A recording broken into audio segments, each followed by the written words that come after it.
ഈ പറഞ്ഞ ലൗകിക വിഷയങ്ങളോടുള്ള താല്പര്യക്കുറവ്. എന്ന് വെച്ചാൽ ഭക്ഷണം കഴിക്കാൻ താല്പര്യമില്ലായ്മ, സിനിമ കാണാൻ താല്പര്യമില്ലായ്മ, നല്ലൊരു ഗാനമേള ഉണ്ടെങ്കിൽ അത് കേൾക്കാൻ പോവാൻ താല്പര്യമില്ലായ്മ, വിവാഹം മുതലായ മംഗളകർമ്മങ്ങളുണ്ടെങ്കിൽ അതിൽ പങ്കെടുക്കുവാൻ താല്പര്യമില്ലായ്മ, നാട്ടിലെ ഉത്സവങ്ങളും മറ്റുമുണ്ടെങ്കിൽ അവിടെ നെന്മാറ വേല ഒക്കെ ഉണ്ടാവും. അത്തരം വേലകൾക്കൊക്കെ പോയിരുന്ന ഒരു കാലം, പിന്നെ അതിലൊക്കെ താല്പര്യമില്ലായ്മ, പുതിയ പുതിയ വസ്ത്രങ്ങൾ അണിയാനും പുതിയ പുതിയ ആഭരണങ്ങൾ അണിയാനും താല്പര്യമില്ലായ്മ, നല്ല പുതിയ വീടുകളുണ്ടാക്കി നല്ലൊരു കുറ്റൂശയൊക്കെ കഴിച്ച് ഇരിക്കണമെന്നുള്ളൊരാഗ്രഹം അതിലില്ലായ്മ. ഇങ്ങനെ ആഗ്രഹങ്ങളില്ലായ്മ പെരുകി പെരുകി പെരുകി വരും. അപ്പോൾ നിങ്ങളൊരു കാര്യം ആലോചിച്ചോളൂ, എനിക്കെന്തോ ഒരു കുഴപ്പം വരാൻ പോകുന്നുണ്ട്. അതുകൊണ്ടാണ് എനിക്ക് ഈ ആഗ്രഹങ്ങളൊന്നും ഇല്ലാത്തത്. ഈ കുഴപ്പത്തിന് നമുക്ക് ഡോക്ടറെ കണ്ടിട്ട് കാര്യമില്ല. ഉറക്കം കുറവുണ്ട്, ഡോക്ടറെ കണ്ടിട്ട് കാര്യമുണ്ട്.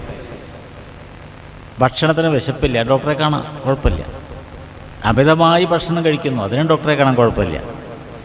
പക്ഷേ ഈ പറഞ്ഞ എല്ലാത്തിനും നമ്മളെങ്ങനെ ഒരു ഡോക്ടറെ പോയി കാണുക? എത്ര ഡോക്ടർമാരെ പോയി കാണേണ്ടി വരും?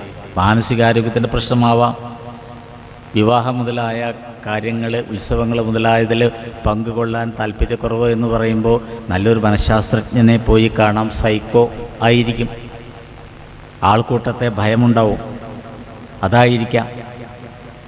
പക്ഷേ ഇതിനൊക്കെ നമ്മുടെ പുരാണങ്ങൾ ഒരൊറ്റ പേരാണ് കൊടുക്കുന്നത്. നിങ്ങളുടെ സൈക്കോ പ്രശ്നമല്ല, നിങ്ങളുടെ വയറിൻ്റെ പ്രശ്നമല്ല, നിങ്ങൾക്ക് വരുന്ന മാരകമായ രോഗങ്ങളല്ല. ഇതൊക്കെ എന്തുകൊണ്ടാണ് ഉണ്ടാകുന്നത്? നിങ്ങൾ ക്രമേണ ഗാർഹസ്ഥ്യം എന്നുള്ള ആശ്രമം വിട്ടു വാനപ്രസ്ഥം എന്ന ആശ്രമത്തിലേക്ക് ഇതാ കാല് വയ്ക്കുന്നു. ഇതാണ് നമ്മളറിയാതെ നമ്മൾ വാനപ്രസ്ഥാശ്രമിയായിട്ട് മാറുന്നു. അതിൻ്റെ തെളിവാണ് ഈ കാണുന്നതൊക്കെ. അപ്പോൾ ഇതേപോലെ വാനപ്രസ്ഥാശ്രമം നയിച്ച ഒരു മഹർഷിയാണ് അഗസ്ത്യ മഹർഷി. അതാണ് പറഞ്ഞു കൊണ്ടുവരുന്നത്. അദ്ദേഹം സപ്തർഷിമാരിൽ ഒരാളാണ്. 7 മഹർഷിമാരെയാണ് നമ്മൾ എന്തു പറയുക? സപ്തർഷിമാർ എന്ന് പറയുക. അതിൽ ഏറ്റവും പ്രധാനപ്പെട്ട ഒരു മഹർഷിയാണ് അഗസ്ത്യ മഹർഷി. ഈ അഗസ്ത്യ മഹർഷിക്ക് ഏറ്റവും കൂടുതൽ ബഹുമാനവും പേരും പ്രശസ്തിയും ഒക്കെ കൊടുക്കുന്നത് തമിഴ്നാട്ടുകാരാണ്, മലയാളികളായ നമ്മളല്ല. കാരണം തമിഴ് ഭാഷയുടെ വ്യാകരണം, അതിനൊരു പേരുണ്ട്, അഗത്തിയം എന്നാ പറയുക. തമിഴ് ഭാഷയുടെ വ്യാകരണ ഗ്രന്ഥമാണ് അഗത്തിയം. ഈ അഗത്തിയം എന്ന വ്യാകരണ ഗ്രന്ഥം എഴുതിയത് അഗസ്ത്യ മഹർഷിയാണ്. തന്നെയുമല്ല, അദ്ദേഹം ഒരു മഹർഷി മാത്രമല്ല, ആയുർവേദ വിദഗ്ധനാണ്, സിദ്ധവൈദ്യത്തിലും വിദഗ്ധനാണ്. ഈ സിദ്ധ ഔഷധം നിങ്ങൾ കേട്ടിട്ടുണ്ടോ? സിദ്ധ ഫാർമസി ഒക്കെയുണ്ട്. സിദ്ധ മരുന്നുകൾ ഫലപ്രദമാണ്. ഇതൊക്കെ അദ്ദേഹം കണ്ടുപിടിച്ചതാണ്. നിങ്ങൾക്കറിയാം, ആയുർവേദത്തിൽ ഏറ്റവും പ്രധാനപ്പെട്ട ഒരു രസായനത്തിൻ്റെ പേര് അഗസ്ത്യ രസായനം എന്നാണ്. കോട്ടക്കൽ ആയുർവേദശാലയിൽ പോയിട്ട് ചോദിച്ചു നോക്കൂ, അഗസ്ത്യ രസായനം വേണം, തരും. അഗസ്ത്യ രസായനം എന്തിനാണത് എന്ന് ചോദിച്ചാൽ, ദേഹത്തിൽ കഫക്കെട്ടൊക്കെ കൂടുതലായിട്ട് വരികയും ശ്വാസം മുട്ടൽ, ശ്വാസകോശ സംബന്ധമായ അസുഖങ്ങളൊക്കെ വരികയും ക്ഷീണം ശരീരത്തിന് ഒക്കെ ഉണ്ടാവുകയും ചെയ്താൽ ഏറ്റവും നല്ലതാണ് അഗസ്ത്യ രസായനം. അഗസ്ത്യ മഹർഷിയാണ് അതിൻ്റെ പ്രയോക്താവ്. അതുപോലെ തന്നെ തമിഴ്നാട്ടിൽ അതുകൊണ്ട് തന്നെ ഈ അഗസ്ത്യ മഹർഷിയെ വിളിക്കുന്നത് അഗസ്ത്യർ സിദ്ധർ എന്നാണ്. അഗസ്ത്യൻ എന്ന് മാത്രം പറയില്ല, അഗസ്ത്യർ സിദ്ധർ എന്ന് പറഞ്ഞാലാണ് അറിയാം. തന്നെയുമല്ല, ആ പേരിൻ്റെ അർത്ഥം അകം എന്ന് പറഞ്ഞാൽ മല എന്നാണ്. സ്ത്യൻ എന്ന് പറഞ്ഞാൽ ഉണ്ടാക്കിയവൻ എന്നാണ്, അല്ലെങ്കിൽ ഉണ്ടാക്കിയത്. അപ്പം അകം സ്ത്യൻ എന്ന് പറഞ്ഞാൽ മല ഉണ്ടാക്കിയവൻ. ഏത് മല? വിന്ധ്യാപർവ്വതം. ഏതാ വിന്ധ്യാപർവ്വതം? പശ്ചിമഘട്ടത്തിൻ്റെ പൂർവഭാഗം. ഏതാ പശ്ചിമഘട്ടം? വെസ്റ്റേൺ ഗാട്സ് എന്ന് പറയുന്നതിനെയാണ് പശ്ചിമഘട്ടം എന്ന് പറയാം. ചില ആളുകൾ പറയും സഹ്യപർവ്വതം. അതൊക്കെ തന്നെയാണ് പശ്ചിമഘട്ടം. ഈ പശ്ചിമഘട്ടത്തിലൂടെ തമിഴ്നാട്ടിൽ നിന്നും കേരളത്തിലേക്ക് വലിയ ഒരു ചുരം ഉണ്ടാക്കി, ഒരു പാത. അതുണ്ടാക്കിയത് അഗസ്ത്യനാണ്. അതുകൊണ്ടാണ് പർവ്വതം എടുത്തു മാറ്റി എന്ന് പറഞ്ഞത്. ഈ പുരാണങ്ങളിലൊക്കെയുള്ള വാക്കുകൾ അതേമാതിരി നമ്മുടെ കടമെടുത്ത് വിശ്വസിക്കരുത്. ഗോവർദ്ധന പർവ്വതം എടുത്തുയർത്തി 7 ദിവസം നിന്നു എന്നൊക്കെ ഭാവനയിൽ പറയുന്നതാണ്, അസംഭാവ്യമാണ്. പിന്നെ നമ്മൾ ഭക്തിയിലങ്ങോട്ട് മുഴുകിപ്പോയിട്ട് നമ്മൾ വിശ്വസിക്കും, എന്ത് ഭഗവാനല്ലേ, ഭഗവാന് സാധിക്കാത്തതായിട്ടൊരു കാര്യമുണ്ടോ എന്നൊക്കെ പറഞ്ഞാൽ അത് ഭക്തിയാണ്. ഭക്തിയിൽ പിന്നെ ചോദ്യമില്ല. ഭഗവാൻ ഗോവർദ്ധന പർവ്വതം 7 ദിവസം ഇടത്തെ കയ്യിൽ ചെറുവിരലെ കൊണ്ട് എടുത്തുയർത്തി നിന്നു എന്ന് പറഞ്ഞാൽ അതെങ്ങനെ സാധിക്കും എന്നൊന്നും ചോദ്യമില്ല. അവിടെ യുക്തിയാണ് പറയുന്നത് എങ്കിൽ അതിൽ ചോദ്യമുണ്ട്. അത് ചോദിക്കണം, ചോദിച്ചേ പറ്റൂ.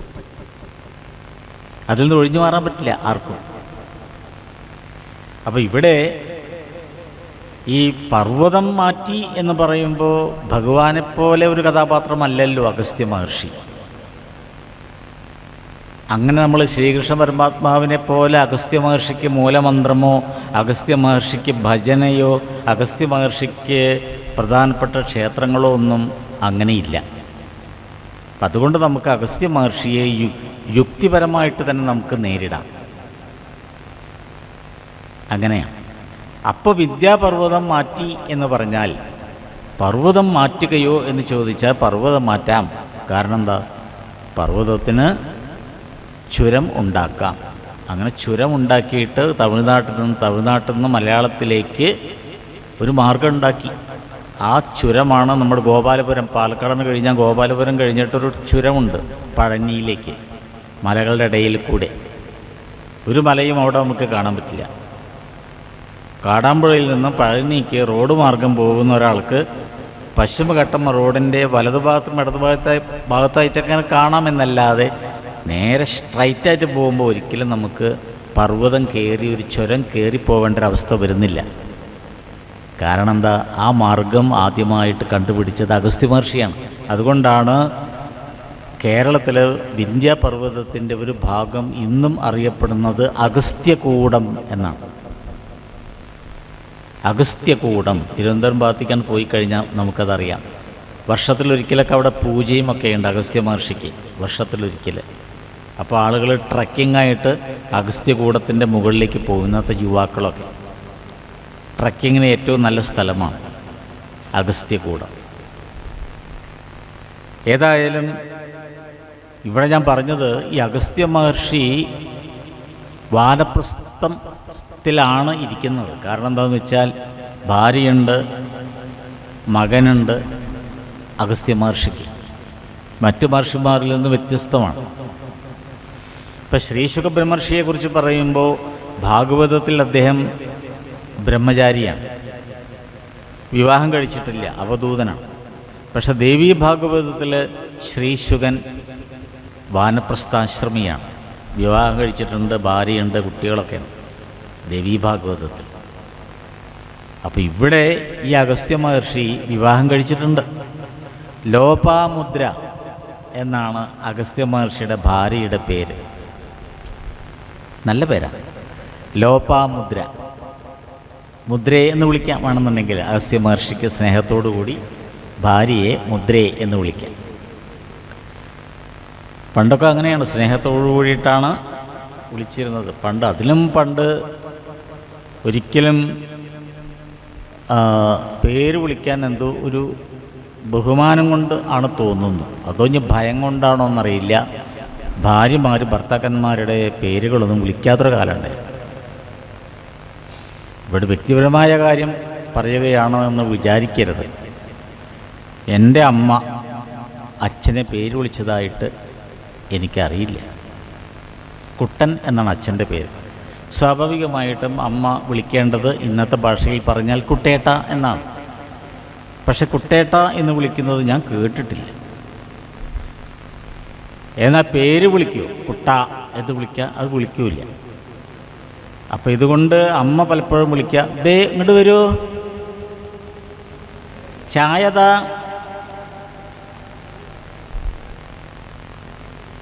ഇങ്ങനെയൊക്കെ വിളിക്കുക. ഇവിടെ വരൂ എന്നേ പറയുള്ളൂ. ഇവിടെ വരൂ എന്നുള്ള അണ്ടർസ്റ്റുഡാണ്. അവിടെ ആര് വരണം? അച്ഛൻ അവിടെ വരണം. അല്ലെങ്കിൽ ഞങ്ങളോട് പറയും, നീ പോയിട്ട് നിൻ്റെ അച്ഛനെ വിളിക്കുക. അപ്പം അച്ഛൻ തൊടിയിലൊക്കെ ആവും. അപ്പം ഞാൻ അച്ഛനെ വിളിക്കുക, അമ്മ വിളിക്കുന്നുണ്ട് പറഞ്ഞാൽ അച്ഛൻ വരും.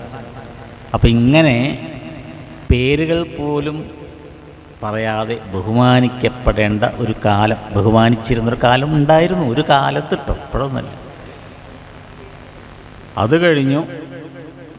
ഇപ്പോഴത്തെ കുട്ടികളൊക്കെ വിവാഹം കഴിഞ്ഞാൽ, ഒന്നാമത് വിവാഹം സമപ്രായക്കാരാണ്. ഒരേ പ്രായമുള്ളവർ വിവാഹം കഴിക്കാം. 23-24 വയസ്സ് പെണ്ണാണെങ്കിൽ ആണിനും 24 വയസ്സ്. 28 വയസ്സാണ് പെൺകുട്ടിക്ക് എങ്കിൽ ആൺകുട്ടിക്കും 28 വയസ്സ്. വയസ്സിൻ്റെ ചെറിയ മാസങ്ങളുടെയൊക്കെ വ്യത്യാസം അത്രയുള്ളൂ. അതൊക്കെ അംഗീകരിക്കാം എന്നാണ് ഇപ്പോൾ. പണ്ടതല്ല. പണ്ട് 10, 12, 13 ഒക്കെ വയസ്സിൻ്റെ വ്യത്യാസമാണ് ഉണ്ടായിരുന്നത്. എൻ്റെ അച്ഛനും അമ്മയും 13 വയസ്സിൻ്റെ വ്യത്യാസമാണ്. ഇന്നത് അംഗീകരിക്കില്ല. അപ്പോൾ ഇങ്ങനെ ഇന്ന് വിവാഹമൊക്കെ കഴിഞ്ഞാലും എൻ്റെ ഒരു സുഹൃത്തുണ്ട്. അപ്പോൾ അവരുടെ ഒരു പേരക്കുട്ടിയുടെ വിവാഹമൊക്കെ വന്നപ്പോൾ ആ പെൺകുട്ടിക്ക് ഒരേ ഒരു നിർബന്ധം, ഒരു നിബന്ധന. എന്താണ്? വിവാഹമൊക്കെ കഴിക്കാൻ കുഴപ്പമൊന്നുമില്ല, പക്ഷെ വിവാഹം കഴിഞ്ഞു കഴിഞ്ഞാൽ ഞാൻ അവനെ പേരെ വിളിക്കൂ, ഏട്ടാ എന്ന് വിളിക്കില്ല. അതെ, സത്യമായിട്ട് പേരെ വിളിക്കുള്ളൂ. ഷിജു എന്നാണ് പേര്, ഷിജു അവൻ്റെ പേര്. അപ്പോൾ ഷിജു എന്ന് ഞാൻ വിളിക്കും. ഷിജു ഏട്ടാ എന്ന് വിളിക്കാൻ എന്നെക്കൊണ്ട് വയ്യ, എന്നെക്കൊണ്ട് പറ്റില്ല. കുട്ടി നിർബന്ധിക്കുകയാണ്. അവസാനം അച്ഛനമ്മയ്ക്കും പറയേണ്ടി വന്നു, ശരി ഇന്ന് അങ്ങനെയെങ്കിലും അങ്ങനെ, ഇനി കല്യാണം നടക്കട്ടെ, പേര് വിളിച്ചാലും വേണ്ടിയില്ല, എന്ത് വിളിച്ചാലും വേണ്ടിയില്ല. അപ്പോൾ എൻ്റെ അടുത്ത് വന്നു പ്രശ്നം. മുരളിയേട്ടാ, ഇനിയിപ്പോൾ എന്താപ്പം ചെയ്യുക? ആ കുട്ടി ഇങ്ങനെയൊക്കെ പറയണത്, എന്താപ്പം ചെയ്യുക എന്ന് ചോദിച്ചപ്പോൾ ഞാൻ പറഞ്ഞു, ഇപ്പം പ്രശ്നമൊന്നുമില്ല, ഇപ്പോൾ പേരൊന്നും വിളിക്കില്ല എന്നല്ലേ ഉള്ളൂ. ഇനി കല്യാണം കഴിഞ്ഞ് കുറച്ച് കഴിയട്ടെ, അപ്പോൾ 100 പേര് വിളിച്ചോളൂ. പറഞ്ഞ മാതിരിയാ. കല്യാണം കഴിഞ്ഞു, 1 കൊല്ലം കഴിഞ്ഞില്ല, അപ്പോഴേക്ക് എന്തായി? കംപ്ലൈൻറ്റ് വരാൻ തുടങ്ങി. കാരണം അവൾ 100 അല്ല 150 പേരാണ് വിളിക്കുന്നത്. ഒന്ന് ആലോചിച്ച് നോക്ക്. എടാ പോടാ, ഇല്ലാത്തതൊന്നുമില്ല, അവന് കംപ്ലൈൻറ്റാണ്. അപ്പോൾ പറഞ്ഞുകൊണ്ട് വരുന്നത് ഇത് ഗാർഹസ്ഥ്യം. ഏത്? ഇങ്ങനെ പേര് വിളിക്കുക, ഭർത്താവായി അഭിനയിക്കുക, ഭാര്യയായിട്ട് അഭിനയിക്കുക, അതുപോലെ തന്നെ ചായ കുടിക്കുക, ഇഡ്ഡലി കഴിക്കുക, ഗോതമ്പിൻ്റെ റവ കഴിക്കുക, ഉപ്പുമാവ് കഴിക്കുക, ഇതൊക്കെ കട്ടൻ കാപ്പി കഴിക്കുക, ഇതൊക്കെ എന്താ വെച്ചാൽ ജീവിതം. ഇതൊക്കെ സംസാരം അല്ലെങ്കിൽ ഗാർഹസ്ഥ്യം എന്നൊക്കെ ഇതിന് പറയാം. ഇതൊക്കെ കഴിയണം. ഇതൊക്കെ ഇങ്ങനെ കഴിഞ്ഞ് വാനപ്രസ്ഥത്തിൽ കൊണ്ട് എത്തുന്നതിന് മുമ്പായിട്ട് നമ്മളോടൊരാൾ ചോദിക്കുകയാണ്, ചായ കുടിച്ചുവോ എന്ന് ചോദിച്ചാൽ അപ്പോൾ നമ്മൾ പറയും, എന്ത് ചായ? ഊണ് കഴിച്ചോ? എന്ത് ഊണ്? അതിലൊന്നും താല്പര്യമില്ല. അപ്പോൾ അതിൻ്റെ അർത്ഥം എന്താ? വാനപ്രസ്ഥാശ്രമം കുറേശ്ശെ ഇങ്ങനെ തുടങ്ങി എന്നാണ്. ഏതായാലും ഇവിടെ ഈ വാനപ്രസ്ഥാശ്രമത്തിൽ ഇരിക്കുന്ന അഗസ്ത്യ മുനിയെയാണ് ഇവിടെ ഭഗവാൻ ആരണ്യത്തിൽ വെച്ച് കണ്ടത്, കാട്ടിൽ വെച്ച് കണ്ടത്. അപ്പോൾ അഗസ്ത്യ മഹർഷി ഭഗവാൻ ശ്രീരാമചന്ദ്രനോട് പറയുന്ന ഒരു വരിയുണ്ട്. അതെന്താ? ഞാൻ നിന്നെ കാത്തിരിക്കുകയായിരുന്നു ഇത്രയും നാൾ, എവിടെയായിരുന്നു നീ എന്നാണ് ചോദിച്ചത്. ഒരു ഗുരു ചോദിക്കേണ്ട ചോദ്യമാണത്. ശിഷ്യൻ നരേന്ദ്രൻ എന്ന യുക്തിവാദി കൽക്കത്തയിൽ ശ്രീരാമകൃഷ്ണ പരമഹംസരുടെ അടുത്ത് ചെന്നു. അപ്പോൾ ശ്രീരാമകൃഷ്ണ പരമഹംസർ യുക്തിവാദിയായ നരേന്ദ്രനോട് ചോദിച്ചു, നീ എന്താണ് എന്നെ കാണാൻ ഇത്രയും വൈകിയത്? എന്താ ദാസേ നീ എന്നെ കാണാൻ ഇത്ര വൈകിയത്? ഒന്ന് ആലോചിച്ച് നോക്കൂ.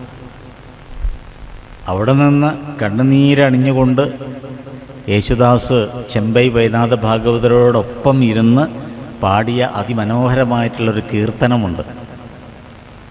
ഇന്ന് നമുക്കൊക്കെ അറിയാം ആ കീർത്തനം. ക്ഷീര സാഗര ശയന നനു ക്ഷീര സാഗര ശയന നനു ക്ഷീര സാഗര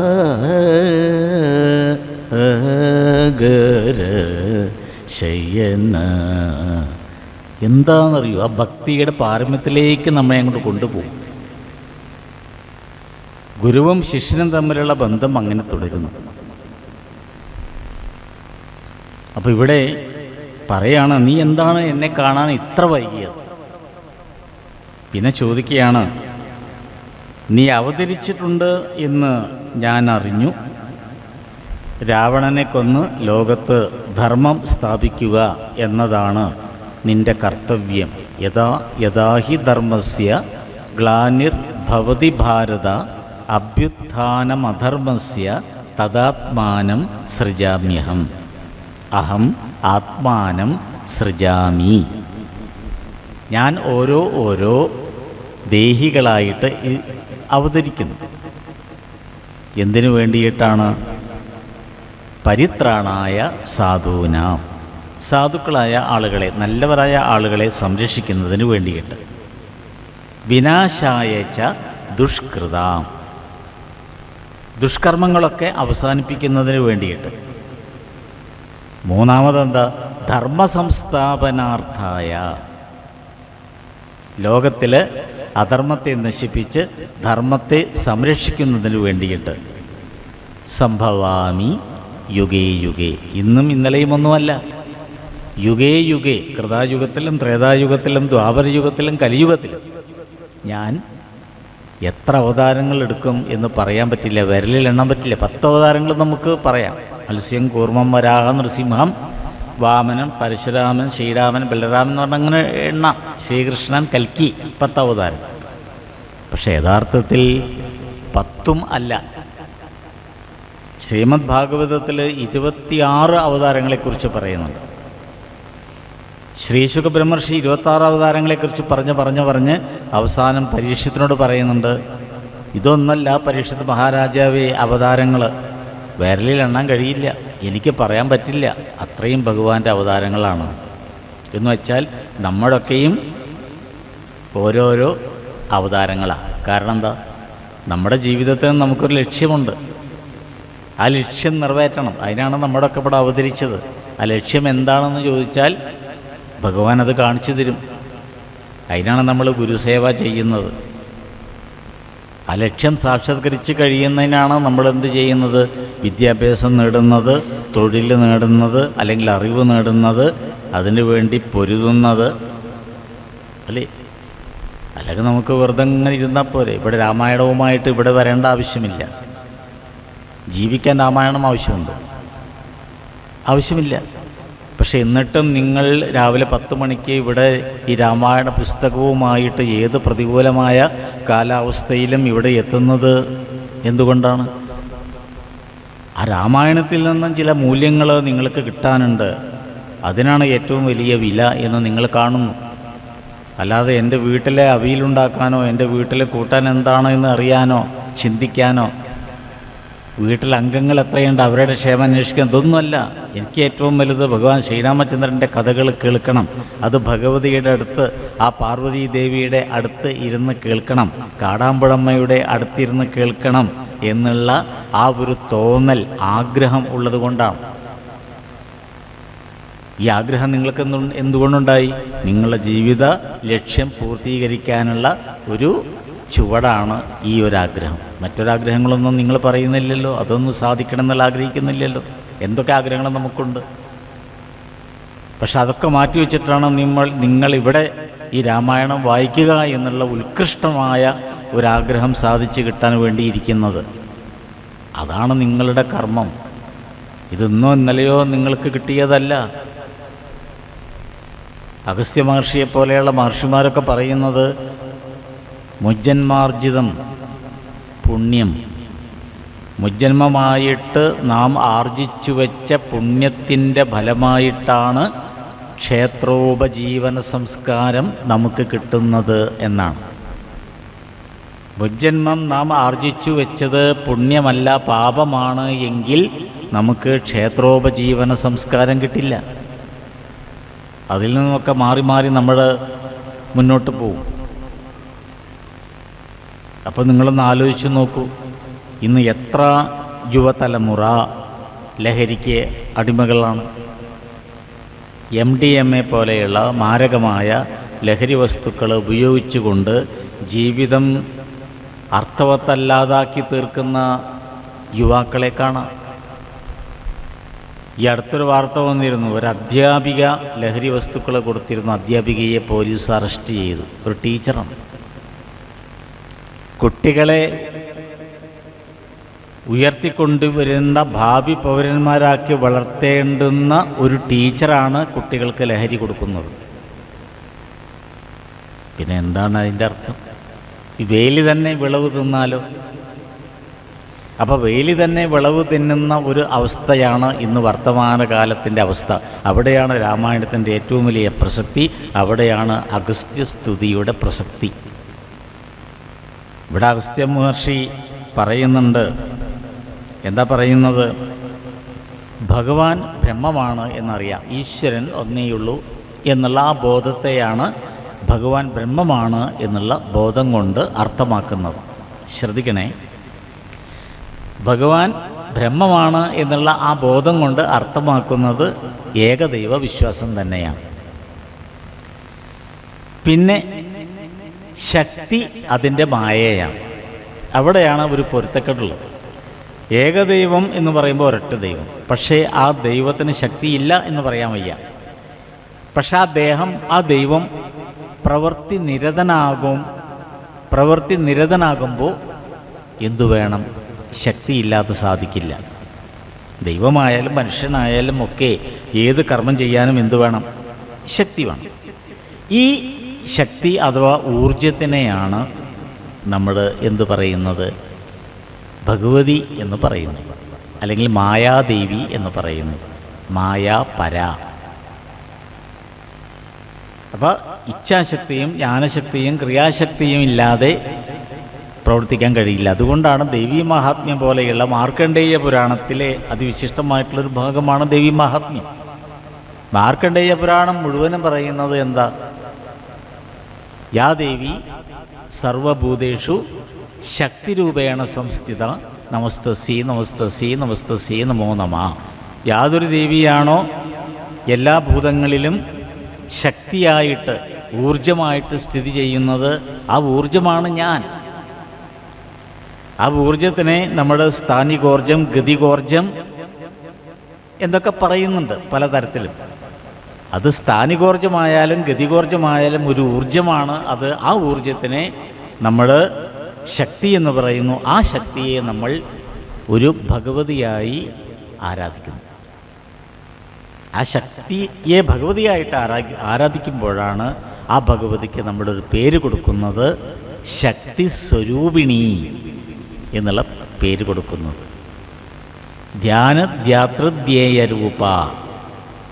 എങ്ങനെ ശക്തി സ്വരൂപിണിയെ നമുക്ക് കാണാൻ സാധിക്കും? ധ്യാനധ്യാതൃധ്യേയരൂപ. ധ്യാനത്തിലൂടെ, ധ്യേയത്തിലൂടെ നമുക്ക് ആ ശക്തിയെ വീണ്ടെടുക്കാൻ സാധിക്കും. ധ്യാനം ചെയ്യുക, മനനം ചെയ്യുക. എപ്പോഴും നിങ്ങൾ മനനം ചെയ്തുകൊണ്ടിരിക്കുന്നു. എപ്പോൾ? എല്ലാ തിങ്കളാഴ്ചയും ശ്രീമദ് ഭാഗവതം മനനം ചെയ്യുന്നു. ചൊവ്വാഴ്ച തോറും നാരായണീയം പോലെയുള്ള ഗ്രന്ഥങ്ങൾ മനനം ചെയ്യുന്നു. വെള്ളിയാഴ്ച നാരായണീയവും ദേവീമഹാത്മ്യവും ലളിതാ സഹസ്രനാമവും ജ്ഞാനപ്പാനയും ഒക്കെ മനനം ചെയ്യുന്നു. ഇത് തന്നെയാണ് ധ്യാനം. ഇനി ആരെയാണ് നിങ്ങൾ മനനം ചെയ്യുന്നത്? അതാണ് ധ്യേയം. ഭഗവാനെ അല്ലെങ്കിൽ ഭഗവതിയെ, ബ്രഹ്മത്തെ അല്ലെങ്കിൽ മായയെ നിങ്ങൾ മുറുകെ പിടിക്കുന്നു. മൂന്നാമത് എന്താണ് അതിൻ്റെ ഫലം? അതിൻ്റെ ഫലമാണ് ആപതിക്കും കരണീയം സ്മരണീയം ചരണയുഗളമമ്പായ. അതാണ് അതിൻ്റെ ഫലം. ആപത്ത് വരുമ്പോൾ ഈ ആപത്ത് ഒഴിവാക്കാൻ എന്താണ് മാർഗം എന്ന് ചോദിക്കുമ്പോൾ മഹർഷിമാർ പറഞ്ഞു കൊടുക്കുന്ന മറുപടി സ്മരണീയം ചരണയുഗളമമ്പായ. ഭഗവതിയുടെ കാല് പിടിച്ചോളൂ, ഭഗവതിയെ സ്മരിച്ചോളൂ, ആ മായയെ സ്മരിച്ചോളൂ, മായാബോധം അതിനെ സ്മരിച്ചോളൂ. നിങ്ങൾക്ക് മായ ഒരിക്കലും തീണ്ടില്ല. ഈ മായ തീണ്ടുമ്പോഴാണ് നമുക്ക് ദുഃഖം ഉണ്ടാകുന്നത്. സുഖദുഃഖ സമ്മിശ്രമാണ് ഈ ജീവിതം. സുഖദുഃഖ സമ്മിശ്രമാണ്. ഇന്നലെ സുഖമായിരുന്നു, ഇന്ന് ദുഃഖമാണ്. നാളെ വീണ്ടും ചിലപ്പോൾ സുഖമാവാം. സുഖദുഃഖങ്ങളില്ലാതെ ഒരു ജീവിതമില്ല. സാമ്പത്തികമായി ഏറ്റവും ഉയർന്ന അവസ്ഥയിലെത്തുമ്പോഴും നമുക്ക് എന്തുണ്ടാവാം? കഷ്ടപ്പാടുണ്ടാവാം. കഷ്ടപ്പാടില്ലാതെ നമുക്ക് ജീവിതമില്ല. ഭക്തിയുടെ പരമോന്നതനായിരിക്കുന്ന സുദാമാവിന് പോലും ദാരിദ്ര്യം അനുഭവിക്കേണ്ടി വന്നു, ഇല്ലേ? ഭക്തിയുടെ പരമോത്കൃഷ്ടനാണ് അദ്ദേഹം. പക്ഷെ അദ്ദേഹത്തിന് ദാരിദ്ര്യം അനുഭവിക്കേണ്ടി വന്നു. അവസാനം അദ്ദേഹം പറഞ്ഞു, ഇല്ലാ ദാരിദ്രാർത്തിയോളം വൈലുതായിട്ടോരാർത്തിയും ഇല്ലം വീണു കുത്തുമാറായതും കണ്ടാലും. ഏറ്റവും വലിയ ദാരിദ്ര്യം അതാണ്. കുട്ടികളെ നോക്കാൻ കഴിയുന്നില്ല. ഗൃഹസ്ഥയായ ഭാര്യയെപ്പോലും ശരിക്ക് പരിചരിക്കാൻ തനിക്ക് കഴിയുന്നില്ല. ഈ ഭാര്യയെ നോക്കാൻ കഴിയാത്ത, കുട്ടികളെ നോക്കാൻ കഴിയാത്ത, ഈ വീടും കുടുംബവും ഒന്നും നോക്കാൻ കഴിയാത്ത, ഒന്നിനും കൊള്ളാത്ത ഒരാൾ എന്നൊരു കുറ്റബോധം സുദാമാവിനുണ്ടായിരുന്നു. അതുകൊണ്ടാണ് അദ്ദേഹത്തിന് ശ്രീകൃഷ്ണ പരമാത്മാവ് ഭഗവാൻ കനിഞ്ഞ് അനുഗ്രഹിച്ച് നൽകിയത്. അവസാനം എല്ലാ അഹങ്കാരങ്ങളും എല്ലാം പോയി. അഹങ്കാരങ്ങളില്ല. എന്നിരുന്നാലും അദ്ദേഹത്തിനൊരു ദേഹബോധമുണ്ടായിരുന്നു. ഗൃഹസ്ഥാശ്രമത്തിൽ എല്ലാവർക്കും ഉണ്ടാകുന്നൊരു ദേഹബോധം. അതേതാ ബോധം? സുദാമാവിൻ്റെ ബോധം. അതുകൊണ്ടാണ് അദ്ദേഹം അവസാനം ദ്വാരകയിൽ നിന്നും തിരിച്ച് വീട്ടിലേക്ക് പോകുമ്പോൾ വിചാരിച്ചത്, പതിവ്രതയാം ഭാര്യയെ പട്ടിണിക്കിടുന്ന നരൻ പരമഭക്തനായാലും ഗതിയുണ്ടാമോ? പരമഭക്തനായാലും ഗതിയുണ്ടാമോ? പതിവ്രതയായിരിക്കുന്നൊരു ഭാര്യയെ പട്ടിണിക്കിടുന്ന ഭർത്താവ് പരമഭക്തനായിട്ടെന്താ കാര്യം? തിരിച്ച് ആ ഒരു ലൈൻ നേരെ തിരിച്ചിടുക. അപ്പം എന്താവും? പതിവ്രതയാം പത്നിയെ എന്ന് മാറ്റിയിട്ട് പതിവ്രതനാം പതിയെ പട്ടിണിക്കിടുന്ന ഭാര്യ എന്നാക്കിയാൽ മതി. പരമഭക്തയായാലും ഗതിയുണ്ടാമോ?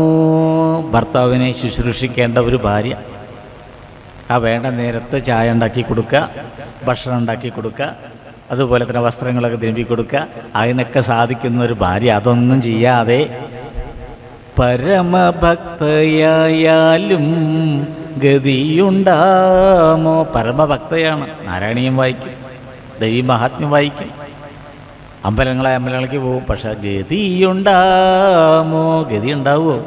പാവം ഒരാളവിടെ വീട്ടിലുണ്ട്, ഇവിടെ ഇരുന്നിട്ട് ഇങ്ങനെ വായിക്കാൻ നാരായണീയം അഗ്രേ വശ്യാമി തേജോ, ഇതിങ്ങനെ ഇരുന്ന് വായിച്ച് അവിടെ മൂപ്പർക്ക് ദാഹിച്ചിട്ടൊരു വെള്ളം കിട്ടുന്നില്ല. അപ്പോൾ ചോദിക്കുക, എവിടെയാണ്? കുട്ടികളോട് ചോദിക്കുക, അമ്മ എവിടെ? ഇപ്പം കുട്ടികൾ പറയാം, അമ്മ എവിടെയെന്നൊന്നും എനിക്കറിയില്ല, രാവിലെ ഒരു പുസ്തകം ഒരു പട്ടുതുണിയിലും പൊതിഞ്ഞ് അങ്ങോട്ട് പോയതാ. എങ്ങോട്ട് പോയി? എവിടേക്കാന്നറിയില്ല, അങ്ങോട്ട് പോയി. കുറേ പുസ്തകങ്ങളുണ്ട്, ഇതൊക്കെ എടുത്തിട്ട് ഒരു തുണിയിലും പൊതിഞ്ഞും കൊണ്ട് അങ്ങോട്ട് ഇറങ്ങി ഓടുന്നത് കണ്ടു. സമയം വൈകി എന്നാ പറഞ്ഞത് പോകുമ്പോൾ. എന്നിട്ട് അമ്മേ നാരായണ എന്നും പറഞ്ഞു. എന്നിട്ട് അവിടെ പോയി. അപ്പം അച്ഛൻ വിചാരിച്ചു, ഇനി വെള്ളം കിട്ടണമെന്നുണ്ടെങ്കിൽ തന്നെ ഗതി ഏത്? അമ്മേ നാരായണ, ദേവി നാരായണ, ലക്ഷ്മി നാരായണ വൈകുന്നേരം വരെ ചൊല്ലി ചൊല്ലി തൊണ്ടിലൊരു തുള്ളി വെള്ളമില്ല. അപ്പോഴാണ് സന്ധ്യാസമയത്ത് ഗേറ്റ് ശബ്ദം കരയെന്ന് പറഞ്ഞിട്ട് മൂപ്പര് പതുക്കെ ജനൽ തുറന്ന് നോക്കി. ആരാ അപ്പം അരണ്ട വെളിച്ചത്തിൽ വരണു, വയർത്ത് കുളിച്ച് വന്നിട്ട് പറയാ, ഇന്നേ 100 ദശകം അങ്ങോട്ട് പൂർത്തിയാക്കി. ഹൈ വയ്യ കതച്ചിട്ട് ഒരു തുള്ളി വെള്ളം കിട്ടുമോ, ചുക്കൊള്ളാം. ആരോടാ ചോദിക്കണത്? ചിലക്ക് ഇവിടെ തുള്ളി വെള്ളം കഴിച്ചിട്ടില്ല. തുള്ളി വെള്ളം വേണ്ടേ കുടിക്കാൻ ദാഹിച്ചിട്ട് അപ്പോഴാ ചോദിക്കണത്. ഞാൻ 100 ദശകം പൂർത്തിയാക്കിയിട്ട് ക്ഷീണിച്ച് വരിക, നിങ്ങൾക്ക് കുറച്ച് ചുക്കൊള്ളെങ്കിലും ഉണ്ടാക്കി വെക്കായിരുന്നില്ലേ എന്ന്. 2 ചാട്ടം ഇളനേരം. ഏതായാലും ഇവിടെ ഇങ്ങനെയുള്ള ഇതിൽപ്പെട്ട് നമ്മളൊക്കെ നട്ടം തിരിയുമ്പോൾ അതിനെ പറയുന്ന പേരാണ് എന്ത്? ഗാർഹസ്ഥ്യം. വാനപ്രസ്ഥത്തിലെത്തുമ്പോൾ ഇതേപോലെ ബുക്കൊക്കെ ആയിട്ട് പുറപ്പെടും. അപ്പോൾ ഭർത്താവ് ചോദിക്കും, എവിടേക്കാണ് ബുക്കായിട്ട് പുറപ്പെടുന്നത്? അപ്പോൾ ഞങ്ങനെ പാരായണമുണ്ട് നാരായണീയം, അന്ന് ഞാനും വരാം. ഇത് സ്ത്രീകൾക്ക് മാത്രമുള്ള കുത്തകയൊന്നുമല്ലല്ലോ ഇപ്പോൾ. സ്ത്രീകൾ മാത്രമേ നാരായണീയം വായിക്കാൻ പാടൂ, നാരായണീയ സമിതിയിൽ സ്ത്രീകൾ മാത്രമേ പാടൂ, അങ്ങനെയൊന്നുമില്ല. ഞങ്ങളും വരും. ഈ നാരായണീയം എന്ന് പറഞ്ഞാൽ എന്താ? പ്രിയദർശിനി നാരായണീയം. ഇതൊന്നും ഞങ്ങൾക്കും വേണ്ട നാരായണീയം, ഞങ്ങളും വരും. പിന്നെ എല്ലാവരും കൂടി വന്ന് നാരായണീയം വായിച്ചു. അപ്പോൾ ഭർത്താവിന് തോന്നി നാരായണീയം വായിക്കാൻ തർക്കടില്ല, നല്ലതാണ്. ഭർത്താവും വന്നു, വീട്ടുകാരെല്ലാവരും വന്നു, കുട്ടികളും വന്നു. ആ വീട് തന്നെ ഒരു അന്തരീക്ഷം മാറി എന്ന് പറയാണ്. സന്ധ്യയ്ക്ക് വിളക്ക് കൊളുത്തും എല്ലാവരും ഇരുന്ന് ദേവീ മഹാത്മ്യവും നാരായണീയവും രാമായണവും ഒക്കെ വായിക്കും. ക്രമേണ ആ വീട്ടിലെല്ലാവരും ഗാർഹസ്ഥ്യത്തിൽ നിന്ന് മാറി എന്തിലേക്ക് ഉയർന്നു? വാനപ്രസ്ഥത്തിലേക്ക് ഉയർന്നു. അവസാനം വാനപ്രസ്ഥവും കഴിഞ്ഞു എന്നാണ്. അത് കഴിഞ്ഞാൽ പിന്നെ മഹാപ്രസ്ഥാനം എന്ന് പറയും, സന്യാസം. അപ്പോൾ എല്ലാവർക്കും കൂടിയാണ് പോവുക. വീട് അടച്ചിട്ടിട്ട് എല്ലാവരും കൂടി സന്യാസത്തിന് വസ്ത്രമൊക്കെ മാറ്റി കാവ്യ വസ്ത്രമൊക്കെ സ്വീകരിച്ചു. ഒരു ഗുരുവിനെ പോയി കണ്ടു, മന്ത്രദീക്ഷയൊക്കെ സ്വീകരിച്ചു. എല്ലാവരും തൊട്ടടുത്തുള്ള ഒരു ആശ്രമത്തിൽ അന്തേവാസികളായിട്ട് കഴിഞ്ഞുകൂടി. അത് സന്യാസം. അതും കഴിഞ്ഞു. പിന്നെ പാണ്ഡവന്മാർ പോയതുപോലെ അവസാനം മഹാപ്രസ്ഥാനം. പക്ഷെ അപ്പോഴേക്കൊക്കെ എന്ത് വേണമെന്നറിയോ? വാനപ്രസ്ഥാശ്രമത്തിലേക്ക് കടക്കുന്നതിന് മുമ്പേ തന്നെ എന്തു വേണം? നമ്മുടെ കടമകളൊക്കെ ഉത്തരവാദിത്തങ്ങളൊക്കെ നമ്മൾ നിറവേറ്റണം. അച്ഛനും അമ്മയും ഒക്കെ ജീവിച്ചിരിപ്പുണ്ട് എങ്കിൽ ഒരിക്കലും നമ്മൾ വാനപ്രസ്ഥം സ്വീകരിക്കരുത് എന്നൊരു പ്രമാണമുണ്ട്. അച്ഛൻ്റെയും അമ്മയുടെയും കാലം കഴിഞ്ഞതിന് ശേഷം മാത്രമേ അത് സ്വീകരിക്കാവൂ. അതുകൊണ്ടാണ് ശങ്കരാചാര്യസ്വാമികൾ സന്യാസിയാകുന്നതിന് മുമ്പ് അദ്ദേഹത്തിന് അമ്മ ഒരു തടസ്സമായിരുന്നു. അമ്മയെ ഇല്ലത്തിട്ടിട്ട് അദ്ദേഹം പോയത്. അവസാനം അമ്മയുടെ മരണസമയമായപ്പോഴേക്കും അദ്ദേഹം തിരിച്ചു വന്നു. അമ്മയുടെ ശവസംസ്കാരം ഒക്കെ ചെയ്തതിന് ശേഷമാണ് അദ്ദേഹം തിരിച്ച് ഹിമാലയത്തിലേക്ക് പോയത്. ഇത് ചരിത്രമാണ്. ശങ്കരാചാര്യസ്വാമികൾ എന്ന് പറഞ്ഞാൽ പുരാണത്തിലെ ഭാവനയുള്ള കഥാപാത്രമൊന്നുമല്ല, ചരിത്രമാണ്. അപ്പം അച്ഛനും അമ്മയെയും ഒക്കെ നോക്കുക, രോഗികളായ കിടപ്പ് രോഗികളായ ആളുകൾ വീട്ടിലുണ്ടെങ്കിൽ അവരെയൊക്കെ ശുശ്രൂഷിക്കുക. ഇതൊക്കെ കഴിഞ്ഞിട്ട് വേണം നമ്മൾ വാനപ്രസ്ഥത്തിലേക്ക് കടക്കാൻ. അത് ഒറ്റയടിക്ക് തന്നെ നാരായണീയവും ദേവീ മഹാത്മ്യവും ഒക്കെ കക്ഷത്തും വെച്ചുകൊണ്ട് ഓടിപ്പാഞ്ഞ് വരരുത്. അത് അവരോട് ചെയ്യുന്ന ഏറ്റവും വലിയ ക്രൂരതയാണ്. ആ വായന പാത്രം കമത്തി വെച്ച് വെള്ളം പാരുന്നതിന് തുല്യമാണ്. അപ്പോൾ ഗാർഹസ്ഥ്യ ജീവിതവും വായനയും ഒരുമിച്ച് ഇങ്ങനെ പോകണം. ഏതുപോലെ ചില അമ്മമാർ വീട്ടിൽ ഇപ്പം ഇന്നത്തൊക്കെ ഉണ്ട്, കുട്ടികൾ ഒരുമിച്ച് വീട്ടിലൊക്കെ പുതിയ പലഹാരങ്ങളൊക്കെ ഉണ്ടാക്കും. കുട്ടികൾ അടുക്കളയിൽ പലഹാരം ഉണ്ടാക്കുമ്പോൾ അവരെന്ത് ചെയ്യും? ടി വിയിൽ മൊബൈൽ അവിടെ കുത്തിവയ്ക്കും, ചുമരിനെ മുകളിട്ട്. അതിൽ യൂട്യൂബ് ചാനലിൽ നോക്കി പലഹാരമുണ്ടാക്കുന്ന വിധം, പാചകം ചെയ്യേണ്ട വിധം, പഴംപൊരി എങ്ങനെ ഉണ്ടാക്കാൻ പഠിപ്പിക്കുകയാണ്. അപ്പോൾ അതിൽ കുറച്ച് എണ്ണ തിളപ്പിച്ച് അതിങ്ങനെ പറയും, അതിനനുസരിച്ച് ഇതൊക്കെ ഇങ്ങനെ ചെയ്യാം. എന്നിട്ട് ഇപ്പോൾ നിങ്ങളുടെ കയ്യിൽ എന്താ ഉള്ളത്? പഴമാണുള്ളത്, ഇനി അതിടൂ എന്നാണ്. അപ്പോൾ മൊബൈലിലേക്ക് നോക്കിയിട്ട് ഇപ്പോഴും ഒറ്റടല്ല, പാത്രത്തിലേക്കല്ലേ ഇത് ഇടേണ്ടത്, കാലിലേക്കല്ലല്ലോ അവനവൻ്റെ. കയ്യും കാലും ഒക്കെ പൊള്ളി കലശലായി അവസാനം കൊട്ടിപ്പടഞ്ഞ് മൊബൈലും താഴേക്ക് വീണു. വാസ്തവത്തിൽ ഇങ്ങനെയുള്ള പ്രവൃത്തി മുന്നോട്ട് കൊണ്ടുപോകണമെന്ന് പറയാം. ഇതവിടെ നിൽക്കട്ടെ, ഏത് ചാനല് നാമം ചൊല്ലിക്കൂടെ? മൊബൈലിൽ സഹസ്രനാമം കേട്ടൂടെ? രാവിലെ മൊബൈലിൽ സഹസ്രനാമം വയ്ക്കുക. ഇപ്പോൾ ബ്ലൂടൂത്ത് ഉണ്ടെങ്കിൽ പെട്ടെന്ന് കേൾക്കാം, അത് വയ്ക്കുക. എന്നിട്ട് വീട്ടിൽ ഇതൊക്കെ പാചകം ചെയ്യുക. അപ്പോൾ അത് കേട്ടിട്ട് അതിൻ്റെ ഒപ്പം ഇങ്ങനെ വായിച്ചാൽ മതി. അപ്പോൾ രണ്ട് പ്രവൃത്തിയും ഒരുമിച്ച് ഇങ്ങനെ പോകും. അപ്പോൾ പലഹാരം ഉണ്ടാക്കലല്ല, സഹസ്രനാമപാരായണമാണ് അവിടെ ഏറ്റവും അഭികാമ്യം. ബസ്സിൽ വരിക, ഞാൻ എപ്പോഴും നിങ്ങളോട് പറയാറുണ്ട്, ബസ്സിൽ വരുന്ന സമയത്ത് ഇപ്പോൾ ഇവിടുന്ന് ഗുരുവായൂർ പോവാണ്. എത്ര ദൂരം വേണം? ഒരു 10-45 കിലോമീറ്ററിൻ്റെ മീത് വരും ഗുരുവായൂർക്ക്. ഒരു 1-1.5 മണിക്കൂർ പിടിക്കും വെട്ടിച്ചിറയുന്നത്. ഒരു 1.25 മണിക്കൂർ കൂട്ടുക ഗുരുവായൂർക്ക്, അല്ലെങ്കിൽ 1.5 മണിക്കൂർ. ഗുരുവായൂർക്ക് 1.5 മണിക്കൂർ ബസ്സിലിരുന്നാൽ നിങ്ങളെന്ത് ചെയ്യും? എൻ്റെ ചോദ്യം അതാണ്. ഈ 1.5 മണിക്കൂർ നിങ്ങൾ ബസ്സിലിരുന്നു, നിങ്ങളെന്ത് ചെയ്യും? ഒന്നും ചെയ്യാനില്ല. ഈ അഴക്കോലിൻ്റെ മുകളിൽ തോർത്തോണ്ട് തോരട്ട മാതിരിയാണ് ബസ്സിലാണ്ടിരുന്ന ഈ ഒരു ഇരിപ്പാണ്. തൊട്ടടുത്തിരിക്കുന്ന ആൾ നിങ്ങളുടെ ഭാരം കൂടിയും ചുമക്കേണ്ടി വരും. 1.5 മണിക്കൂർ നേരം ഈ ഇരുത്തിരിക്കും. കുറേ ഇത് കടയുമ്പോൾ ഇങ്ങോട്ട് വരും. ഇതല്ല വേണ്ടത്. നിങ്ങൾക്ക് ജപമാല കിട്ടും, അത് വാങ്ങാൻ കിട്ടും, ജപമാല. ഇനി അതും വേണ്ട, എണ്ണം പിടിക്കാൻ. അതിലിരുന്നിട്ട് നിങ്ങൾ ജപിച്ചോളൂ, അഷ്ടാക്ഷരം ജപിച്ചോളൂ.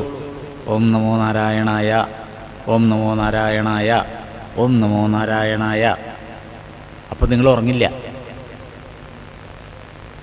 ഏതെങ്കിലും അഷ്ടാക്ഷരമോ അല്ലെങ്കിൽ ദ്വാദശാക്ഷരി മന്ത്രമുണ്ട്, ഓം നമോ ഭഗവതേ വാസുദേവായ. ഇനി അതുമല്ല എന്നുണ്ടെങ്കിൽ മമ്മിയൂർ പോയി തൊഴുവല്ലോ ഗുരുവായൂർ പോകുമ്പോൾ, അപ്പോൾ നമശിവായ നമശിവായ ഏതും ചൊല്ലാം. എത്ര പേരങ്ങനെ ചൊല്ലാറുണ്ട്? ഇനി ഒന്നും വേണ്ട, സഹസ്രനാമ പുസ്തകം കൊണ്ടുപോയിക്കോളൂ, ആ സഹസ്രനാമം നോക്കി വായിച്ചോളൂ. ബസ് ഇറങ്ങിയിട്ട് നിങ്ങൾ ക്യൂവിൽ നിൽക്കുകയാണെന്നുണ്ടെങ്കിൽ നിങ്ങൾക്ക് സഹസ്രനാമം വായിക്കാമല്ലോ ക്യൂവിലിരുന്നു കൊണ്ട്. അല്ല, അപ്പം നമുക്ക് നാട്ടുവർത്തനം പറയരുത്. അപ്പോൾ ഇരുന്ന് സഹസ്രനാമം വായിക്കാം, നാരായണീയം വായിക്കാം. അങ്ങനെ വായന മുഴുവനാകുമ്പോഴേക്കും നിങ്ങളെവിടെത്തും? അമ്പലത്തിൻ്റെ ഉള്ളിലെത്തും. ആരോടും പരിഭവമില്ല, ആരോടും പരാതിയില്ല. ചുറ്റുവട്ടത്ത് എന്ത് നടക്കുന്നു അതറിയില്ല. ഒരാൾ ഗുരുവായൂർ പോയി, ഒരമ്മ. അമ്മ ഗുരുവായൂർ പോയപ്പോൾ അമ്മയുടെ സുഹൃത്തുണ്ട്, ആ സുഹൃത്തിനെയും കൊണ്ടുപോയി. രണ്ടുപേരും ഒരുമിച്ചിട്ടാണ് പോയത്. അപ്പോൾ സുഹൃത്ത് പറഞ്ഞു അമ്മയോട്, അയ്യോ കഴിഞ്ഞു, നിങ്ങൾ കണ്ടു അത്, ഒരു സിനിമാ നടൻ്റെ കല്യാണ മണ്ഡപത്തിൽ, പേര് കേട്ട ആളാ, എന്ത് രസാ കല്യാണം കാണാൻ, കണ്ടു എന്ന് ചോദിച്ചപ്പോൾ അത് കണ്ടിടണില്ലേ. മയ്യപ്പോ എവിടെ, എങ്ങനെ? ഞാനൊന്നും അറിഞ്ഞില്ല.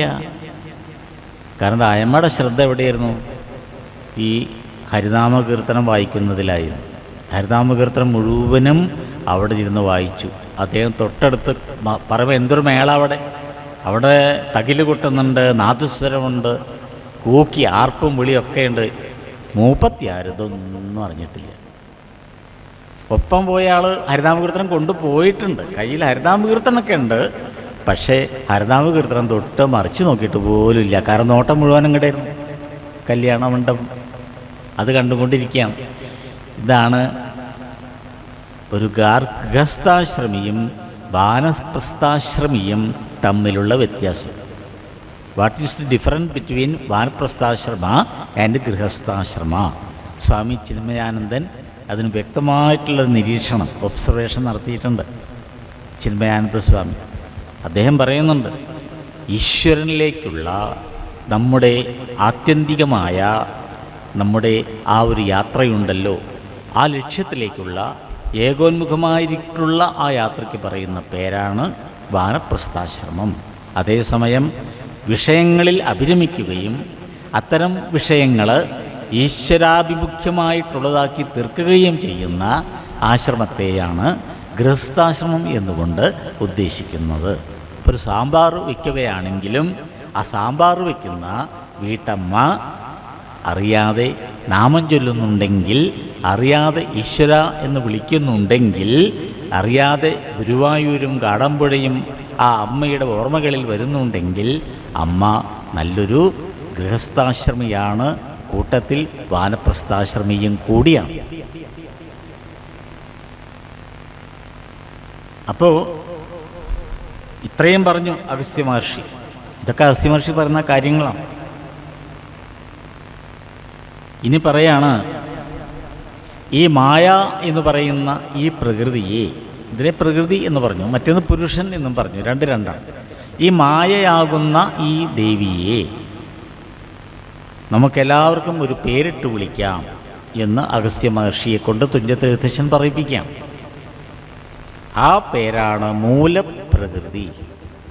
അതുകൊണ്ടാണ് സഹസ്രനാമത്തിൽ മൂലപ്രകൃതിരവ്യക്താവ്യക്താവ്യക്തസ്വരൂപിണി, നാഴികയ്ക്ക് 40 വട്ടം നമ്മൾ ചൊല്ലുന്നൊരു നാമമാണ്. മൂലപ്രകൃതി അവ്യക്താവ്യക്തസ്വരൂപിണി, മൂലപ്രകൃതിയാണ് ദേവി, അതാണ് സീത. ഈ മായയെ ജയിച്ച ആളുകളൊക്കെ ഈ ദേവിയെ മറ്റൊരു പേരും കൂടിയും പറയും. എന്താ പേര്? സംസൃതി എന്ന് പറയും. മായയെ ജയിക്കുക എന്നതാണ് നമ്മുടെ ഏറ്റവും വലിയ ഒരു ആഗ്രഹം. അതൊരു മത്സര പരീക്ഷയാണ്. ഈ ജീവിതമാകുന്ന പരീക്ഷയിൽ നമ്മൾ ജയിക്കണം. ഇപ്പോൾ PSC പരീക്ഷയിൽ ജയിക്കാൻ നമുക്കൊക്കെ സാധിക്കും. ഒരു കോച്ചിങ് സെൻറ്ററിൽ പോയിട്ട് കോച്ചിങ്ങൊക്കെ കഴിഞ്ഞിട്ട് പരീക്ഷ എഴുതിയാലൊക്കെ ഒരു പക്ഷേ നമുക്ക് എന്ത് കിട്ടും? PSCയിൽ വിജയിക്കാൻ കഴിയും, UPSCയിൽ വിജയിക്കാൻ കഴിയും, നീറ്റിൽ വിജയിക്കാൻ കഴിയും, കേട്ടറ്റ് പാസ്സാവാൻ കഴിയും, ഇതൊക്കെ കഴിയും.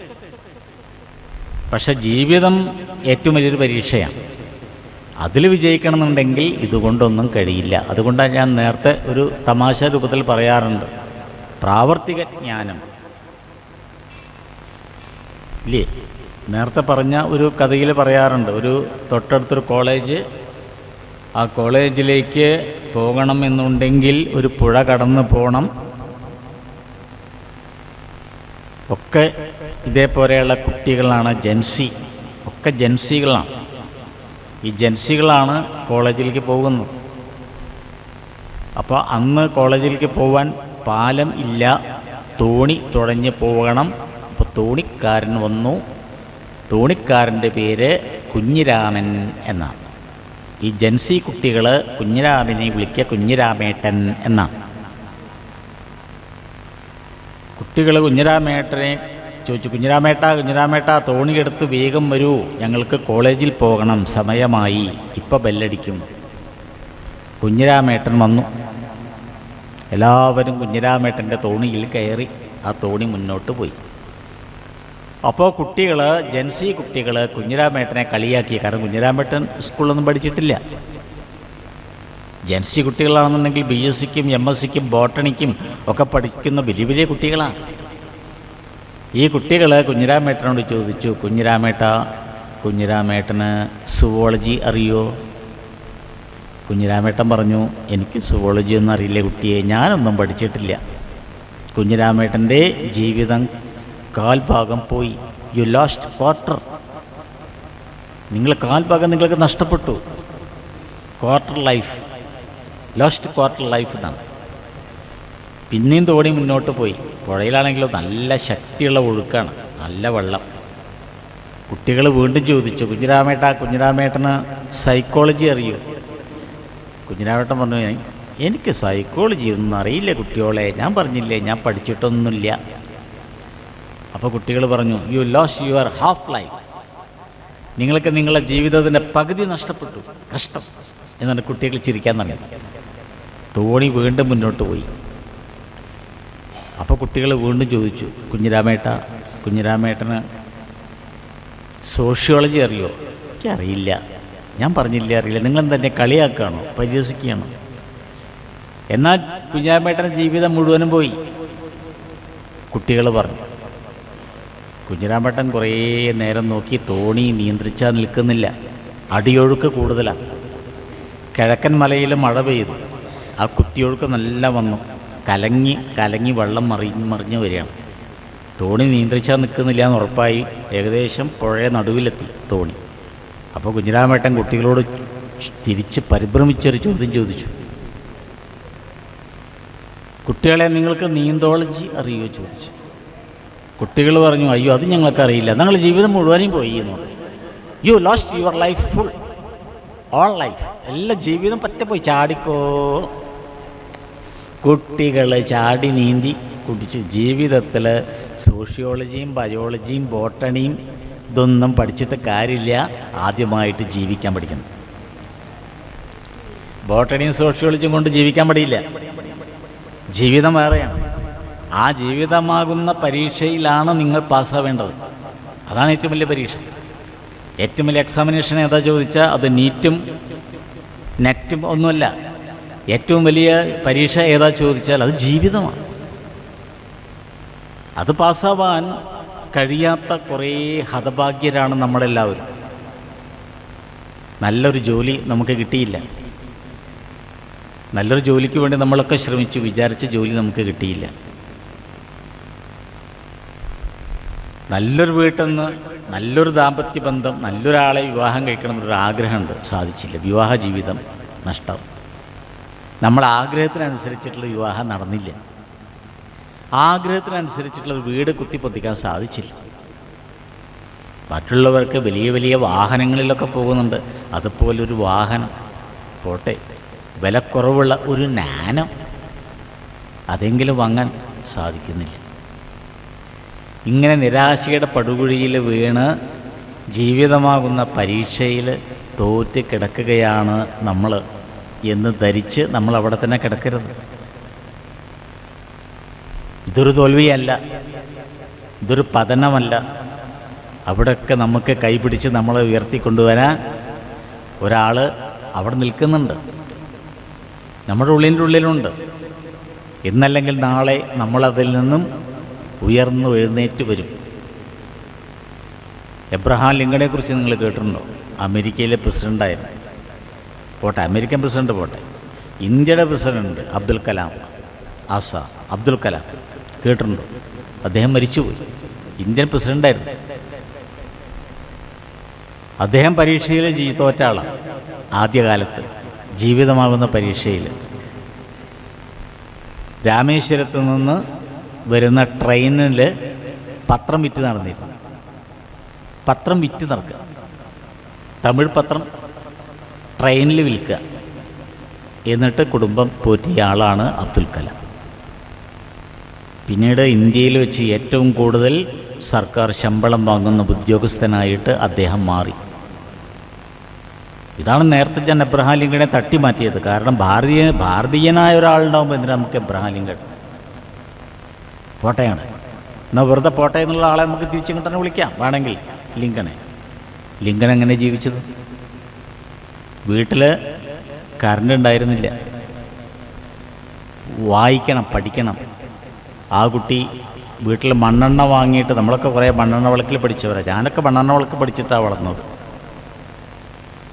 പുല്ലിട്ട പെരയ്ക്ക്, എനിക്ക് അഭിമാനമാണത് പറയാം, പുല്ലിട്ട പെരയിൽ ചാണകം തേച്ച നിലത്ത് മണ്ണെണ്ണ വിളക്കിൽ പഠിച്ച ആളാണ് ഞാൻ.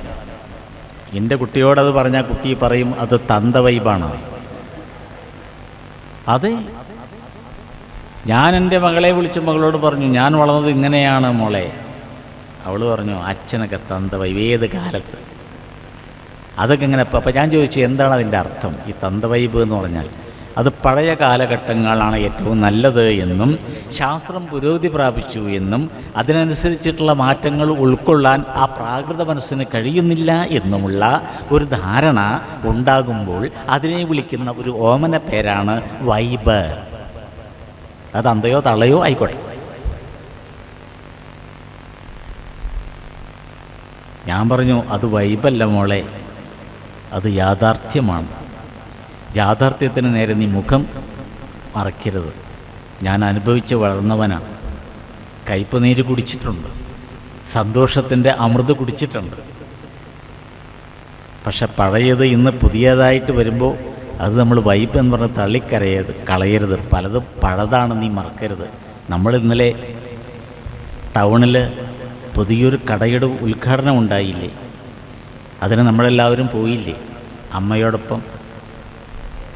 ആ അച്ഛൻ്റെ കൂടെ ഞാനും ഉണ്ടായിരുന്നു. എന്തേ? അവിടെ പോയപ്പോൾ നമ്മൾ ആ ഊട്ടി ചായ കുടിച്ചില്ലേ? ആ കടയുടെ പേര് തന്നെ ഊട്ടി ചായ എന്നാണ്, വളാഞ്ചേരിയിൽ പെരിന്തൽമണ്ണ റോഡിൽ. എൻ്റെ പരസ്യം പറയില്ല കേട്ടോ, അവരെന്നോട് പറയാൻ പറഞ്ഞിട്ടൊന്നുമില്ല. ചില ആൾക്കാർക്ക് അങ്ങനെ തോന്നുന്നുണ്ടാവും, ഊട്ടി ചായക്കാരെന്തോ ഇവിടെ നല്ല പരസ്യം കൊടുക്കുന്നുണ്ട്. അതല്ല, അവിടെ ചെന്നു നമ്മളൊരു പ്രത്യേക ചായ, ഒരു മെനു കാർഡ് കിട്ടിയില്ല മോളെ നിനക്ക്? ആ കിട്ടി. ആ മെനു കാർഡിൽ നീ വായിച്ചു നോക്കിയിട്ട് ഒരു ഐറ്റത്തിന് നീ ഓർഡർ ചെയ്തില്ലേ, അടിയിൽ വരച്ചിട്ട്? ആ ഓർഡർ ചെയ്തു. എന്താണ് അതിൻ്റെ പേര്, നിനക്ക് ഓർമ്മയുണ്ടോ? ഓ, ഇന്ന് ഓർമ്മയുണ്ട്, കഴിഞ്ഞ ബുധനാഴ്ചയല്ലേ പോയത്, നമ്മൾ അടിവരയിട്ട് ഓർഡർ ചെയ്തത്. എന്തൊരു ടേസ്റ്റായിരുന്നു അത് അച്ഛാ, എന്തൊരു ടേസ്റ്റാ. ഏതാണത്, ഓർമ്മയുണ്ടോ നിനക്ക്? ഉണ്ട്, അരിമണിച്ചായ. അത് പണ്ട് ഞാൻ സ്കൂളിൽ വിട്ടു വരുമ്പോൾ 4 മണിക്ക് എൻ്റെ മരിച്ചുപോയ അമ്മ അന്ന് ജീവിച്ചിരിപ്പുണ്ട്. അമ്മ ക്ലാസ് കഴിഞ്ഞ് വീട്ടിലെത്തുമ്പോൾ അരിമണിച്ചായ ഉണ്ടാക്കി തരുമായിരുന്നു. കട്ടൻ കാപ്പിയോ കട്ടൻ ചായയോ അതിൽ അരിമണി വറുത്തിട്ടിട്ട് തരും.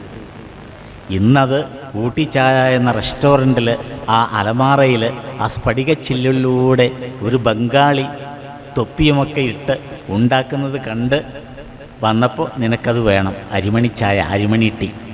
മോളെ, ഇതാണത്.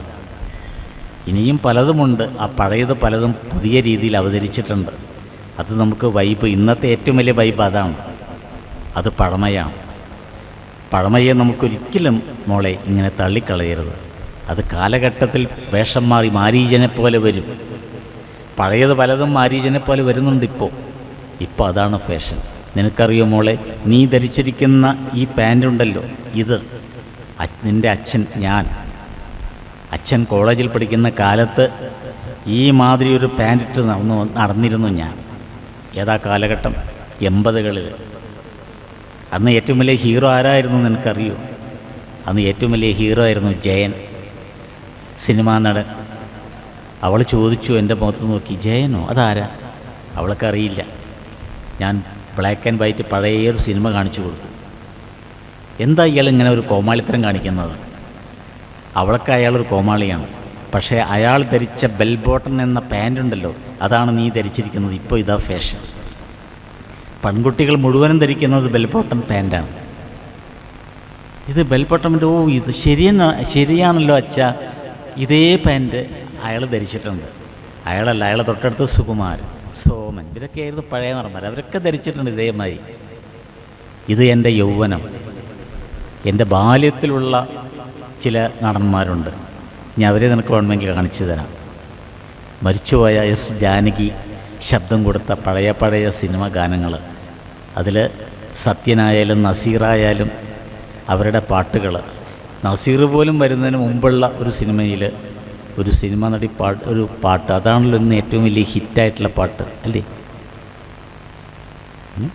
പഴയ പാട്ടുകൾ എന്തൊക്കെയാണ് ഇന്ന് ഹിറ്റ്. അപ്പോൾ എല്ലാത്തിനെയും നമ്മളെന്ത് പറയരുത്, വൈബ് എന്ന് പറഞ്ഞ് മോളെ കളിയാക്കരുത്. ചിലത് നമ്മൾ പഴമയെ നമ്മൾ അംഗീകരിക്കേണ്ടി വരും, പഴമക്കാരെ നമ്മൾ അംഗീകരിക്കേണ്ടി വരും.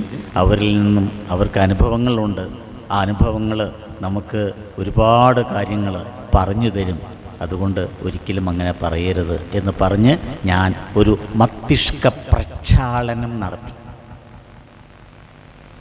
ആ മസ്തിഷ്ക പ്രക്ഷാളനം ഓപ്പറേഷൻ വിജയിച്ചു.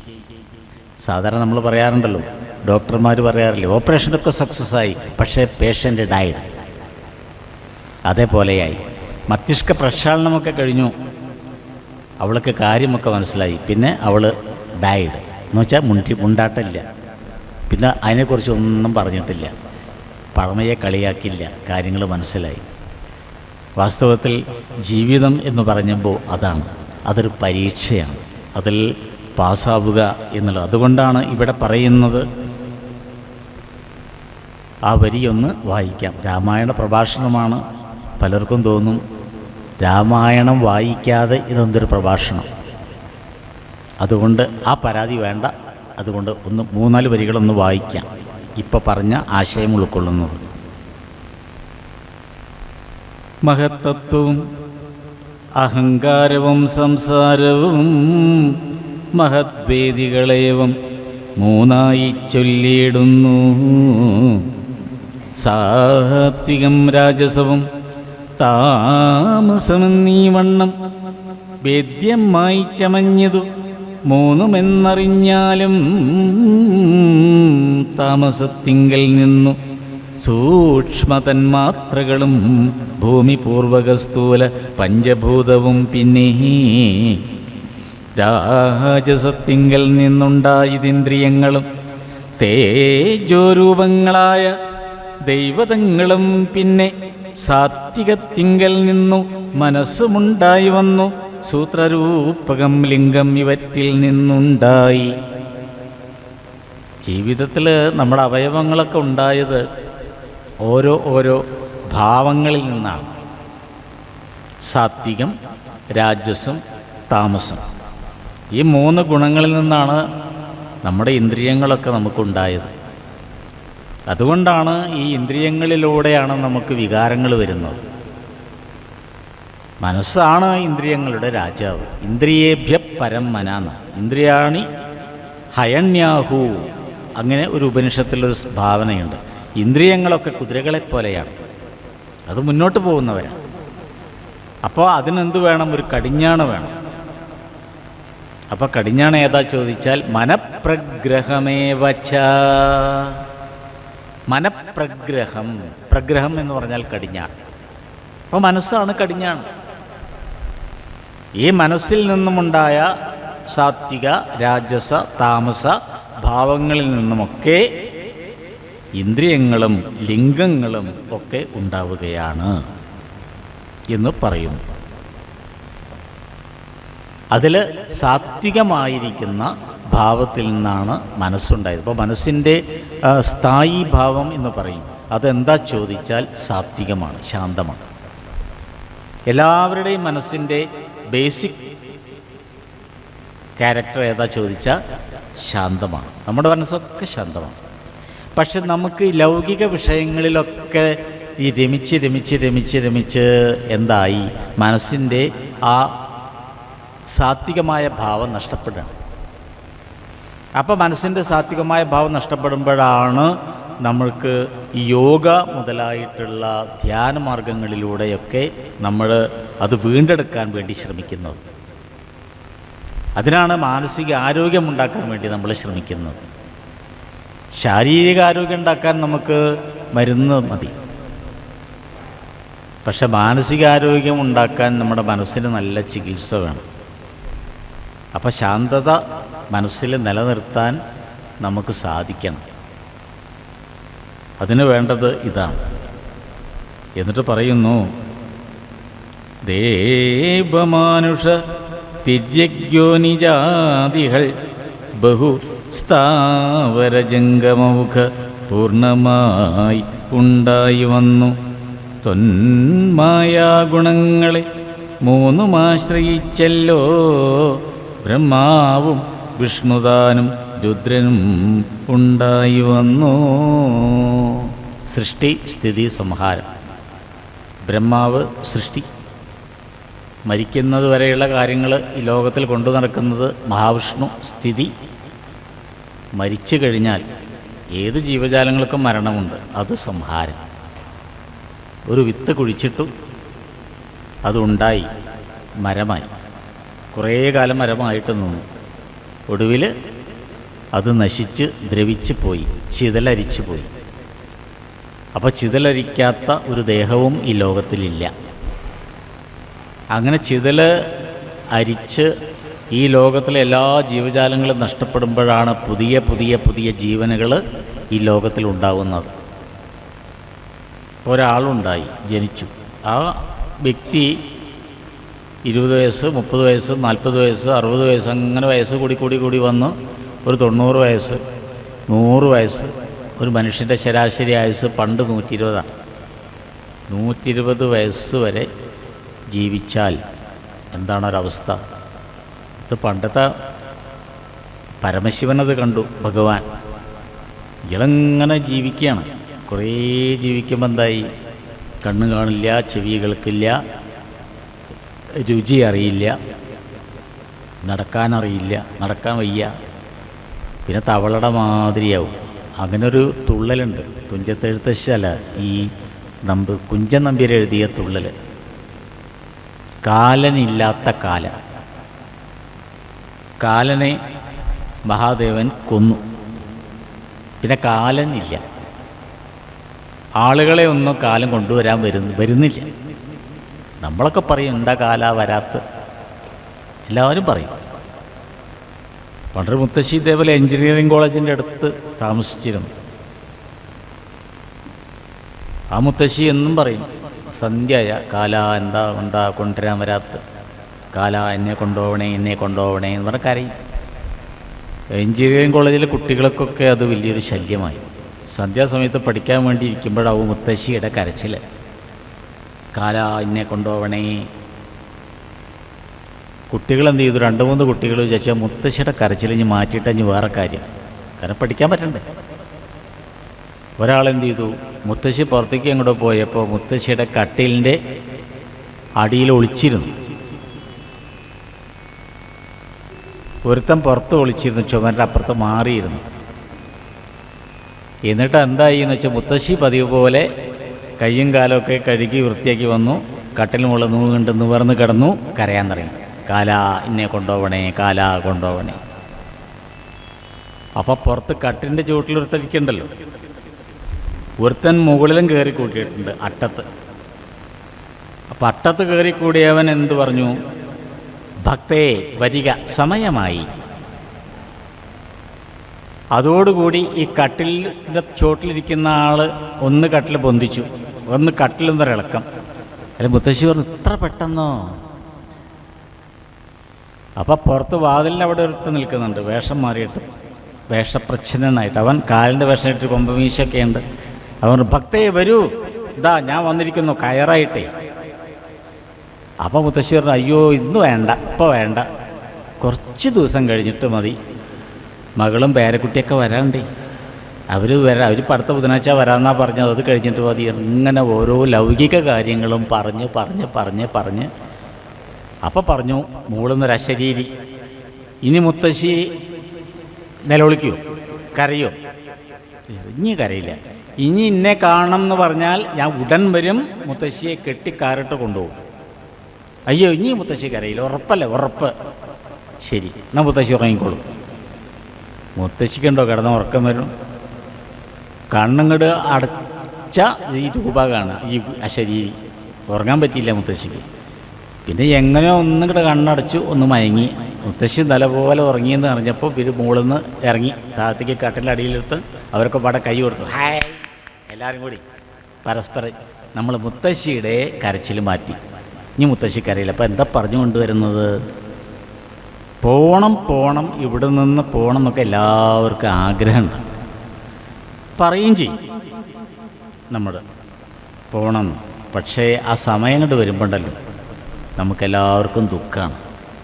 ഇതിനെ മായ എന്ന് പറയും. ഈ മായ നമ്മളെ പിന്നിലേക്ക് പിടിച്ച് മോഹിപ്പിക്കും.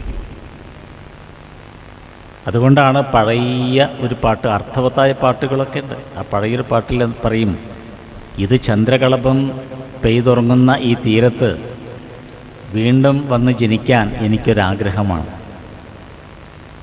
ഇന്ദ്രധനുസിൻ തൂവൽ കൊഴിയുന്ന തീരമാണ് ഈ തീരം.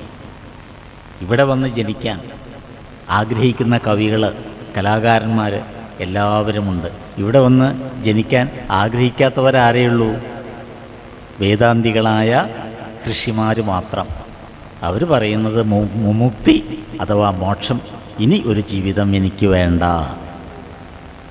നമ്മൾക്ക് എത്ര കിട്ടിയാലും വേണം തന്നെയാണ്. 10 കിട്ടിയാൽ 100 കിട്ടിയാൽ 1000 കിട്ടിയല്ല 10,000. പക്ഷേ മഹർഷിമാരെ പോലെ വേദാന്തികൾ, അവർക്ക് ഇതിലൊന്നും ഒരു മോഹവും ഇല്ല. അതുകൊണ്ടാണ് സൃഷ്ടി സ്ഥിതി സംഹാരം. സൃഷ്ടിച്ചു, ആ സൃഷ്ടിച്ച ആളുകളെ, അത് മനുഷ്യനായാലും പുഴുവായാലും പഴുതാരയായാലും എന്തായാലും മരിക്കുന്നത് വരെ സംരക്ഷിക്കണ്ടേ? സംരക്ഷിക്കാൻ നമുക്ക് അച്ഛനും അമ്മയൊക്കെ ഉണ്ടാവും, പക്ഷെ ആ അച്ഛനും അമ്മയെയും ആര് സംരക്ഷിക്കും?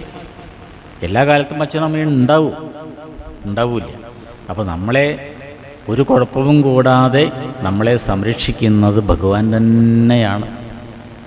അതുകൊണ്ടാണ് ഭഗവത്ഗീതയിൽ ഭഗവാൻ അടിവരയിട്ട് പറയുന്ന ഒന്ന്, പത്തപ്പരതരം നാന്യത് കിഞ്ചിതസ്തി ധനഞ്ജയ മയി സർവമിതം പ്രോതം സൂത്രേ മണിഗണ ഇവ.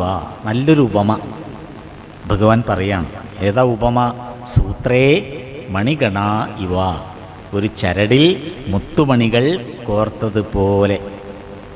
രാത്രിയിൽ നിങ്ങൾ ആകാശത്തിലേക്ക് നോക്കൂ. ഒരു മുത്തുമണികൾ, മാലകൾ ഇങ്ങനെ കോർത്ത് പോലെ നക്ഷത്രങ്ങൾ ഒരു ഭാഗത്ത്. ഈ പ്രപഞ്ചം മുഴുവനും സൃഷ്ടിച്ച ഭഗവാൻ എല്ലാം കാണുന്നു, കേൾക്കുന്നു, അറിയുന്നു. അന്തര്യാമിയായിട്ട് നമ്മുടെ ഉള്ളിലിരുന്നു കൊണ്ട് നമ്മളെ കൊണ്ട് കർമ്മം ചെയ്യിപ്പിക്കുന്നു. നമുക്ക് ഭാഗ്യം തരുന്നു, നമുക്ക് നിർഭാഗ്യം തരുന്നു. ശ്രീമദ് ഭാഗവതത്തിൽ അങ്ങനെയുണ്ട്. കഷ്ടപ്പാടുണ്ടാവും, ക്ലേശമുണ്ടാകും. അപ്പോൾ നമ്മൾ ഒരിക്കലും വിമുഖത കാണിക്കരുത്, ഭക്തി കൈവിടരുത്. ഭഗവാന്റെ കാലപ്പോഴും മുറുക്കി പിടിക്കുക. ചിലപ്പോൾ നമ്മളെ തള്ളി മാറ്റി ചവിട്ടി മാറ്റും, അപ്പോഴും മുറുക്കി പിടിക്കുക. പിടിച്ചോളൂ എന്നാണ്, വിടരുത്. അപ്പോൾ ആ ഒരു ഭക്തിയുണ്ടല്ലോ, അച്ചഞ്ചലമായ ഭക്തി, അതുണ്ടാവുക എന്നുള്ളതാണ്. ക്ലേശം കഷ്ടപ്പാടൊക്കെ ഉണ്ടാവും. ശ്രീമദ് ഭാഗവതത്തിൽ ഒരു ബ്രാഹ്മണന്, ദരിദ്രനാണ് അദ്ദേഹം, എല്ലാ ഇല്ലങ്ങളിലും നടന്ന് അവസാനം ഏകാദശി സ്കന്ധത്തിലാണോ എന്ന് തോന്നുന്നു, ആ ഒരു കഥ പറയുന്നുണ്ട്. അവസാനം ഇരുന്നിരുന്ന് അദ്ദേഹത്തിന് കുറച്ച് ഭക്ഷണം കിട്ടി കഴിക്കാൻ. ഭക്ഷണം കിട്ടിയപ്പോൾ ഇങ്ങനെ അത് എന്ത് ചെയ്തു, ഒന്ന് കുളിച്ച് കഴിഞ്ഞിട്ട് കഴിക്കാമെന്ന് വിചാരിച്ച് കരയിൽ വെച്ചു, ഇലയിൽ പൊതിഞ്ഞിട്ട്. കുളി തേവാരമൊക്കെ ഉണ്ട്, അതൊക്കെ കഴിഞ്ഞ് തിരിച്ച് പൊതിച്ചോറെടുത്ത് നോക്കിയപ്പോൾ ആ ചോറിലൊക്കെ വികൃതി പിള്ളേര് മണലൊക്കെ വാരിയിട്ടു. തൊട്ടപ്പുറത്ത് കളിക്കുന്ന വികൃതി പിള്ളേരുണ്ട്, അവർ മണലൊക്കെ വാരിയിട്ടൊക്കെ വൃത്തികേടാക്കി. ഇനി അത് കഴിക്കാൻ പറ്റും, അതിൽ മുഴുവനും മണ്ണായി. സ്വാഭാവികമായിട്ട് നമ്മളാണെങ്കിൽ എന്താ ചെയ്യുക? നിങ്ങളൊരാൾ, നിങ്ങൾക്ക് കിട്ടി, വിശന്ന് നിങ്ങളൊരു പൊതിച്ചോറ് വാങ്ങി, നിങ്ങളത് വെച്ചു, അത് കുളിച്ച് കഴിക്കാമെന്ന് വിചാരിച്ചു. നിങ്ങളത് അവിടെ വെച്ചു. കുളി കഴിഞ്ഞ് വന്നപ്പോഴേക്ക് വികൃതി പിള്ളേരൊക്കെ പാടെ കൂടി അതിൽ മണ്ണ് വാരിയിട്ടപ്പോൾ നിങ്ങളെന്ത് ചെയ്യും? ഒരു മുണ്ടമടിയുണ്ട് നിങ്ങളെ കയ്യിൽ, അതുമായിട്ട് ഓടി ആ പിള്ളേരെ മുഴുവൻ അടിച്ചോടിക്കും. നല്ല നല്ല സംസ്കൃത വാക്കുകളൊക്കെ നിങ്ങളുടെ വായിൽ നിന്ന് വരും, ഇല്ലേ? അതുവരെ കേൾക്കാത്ത, നിഘണ്ടുവിലില്ലാത്ത വാക്കുകളൊക്കെ നിങ്ങൾ പറയും. പക്ഷേ ഈ ബ്രാഹ്മണൻ എന്ത് ചെയ്തു? ഒന്നും പറഞ്ഞില്ല. ഇത് കാലദോഷമാണ്, ഇത് എൻ്റെ ദോഷമാണ്. ഇതാരും കുറ്റക്കാരല്ല, ആ കുട്ടികൾ കുറ്റക്കാരല്ല. പിന്നെ ഗ്രഹങ്ങൾ, ചില ആൾക്കാർ അങ്ങനെ പറയുന്നത് 9 വ്യാഴം പഴച്ചിട്ടാണ്. ഭാഗ്യം പഴച്ചു, 9 വ്യാഴമല്ലേ, വ്യാഴം മറിഞ്ഞുപോയി, അതുകൊണ്ടാണ്. ഇത് വ്യാഴവുമല്ല ഇതിന് കാരണം, ഗ്രഹപീഡയുമല്ല, ആ കുട്ടികളുമല്ല. പിന്നെ ആരാ അതിൻ്റെ കാരണം എന്ന് ചോദിച്ചാൽ ഞാൻ തന്നെയാണ്. ഈ ദുഃഖം അനുഭവിക്കുന്നത് ഞാൻ തന്നെയാണ്. ഈ കുറച്ച് മുമ്പ് സുഖം അനുഭവിച്ചതാരാ? അത് ഞാൻ തന്നെയാണ്. അപ്പം ഈ സുഖവും ദുഃഖവും എൻ്റെ ഉള്ളിലാണ്. എനിക്കിപ്പോൾ സുഖമായി, ഇനി കുറച്ച് കഴിയുമ്പോൾ അത്, ഇപ്പം എനിക്ക് ദുഃഖമായി, കുറച്ച് കഴിയുമ്പോഴേക്ക് അത് സുഖമായിട്ട് മാറും. ഇതായിരിക്കും എൻ്റെ യോഗം. ഭക്ഷണം കഴിക്കേണ്ട എന്നാവും, വേണ്ട. അപ്പോൾ നമ്മളത് കഴിക്കാതിരിക്കും. ആരോടും ഒരു വിരോധവും വേണ്ട,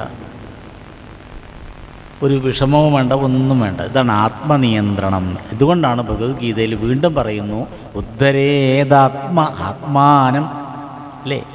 ഇതൊക്കെ പറഞ്ഞുകൊണ്ട് അവസാനം പറയുന്നൊരു വാക്കുണ്ട്, ആത്മൈവ രിപുരാത്മന. രിപു ആരാണ്? നിനക്ക് നീ തന്നെയാണ് നിൻ്റെ ശത്രു. പുറമേ ഒരു ശത്രു ഇല്ല.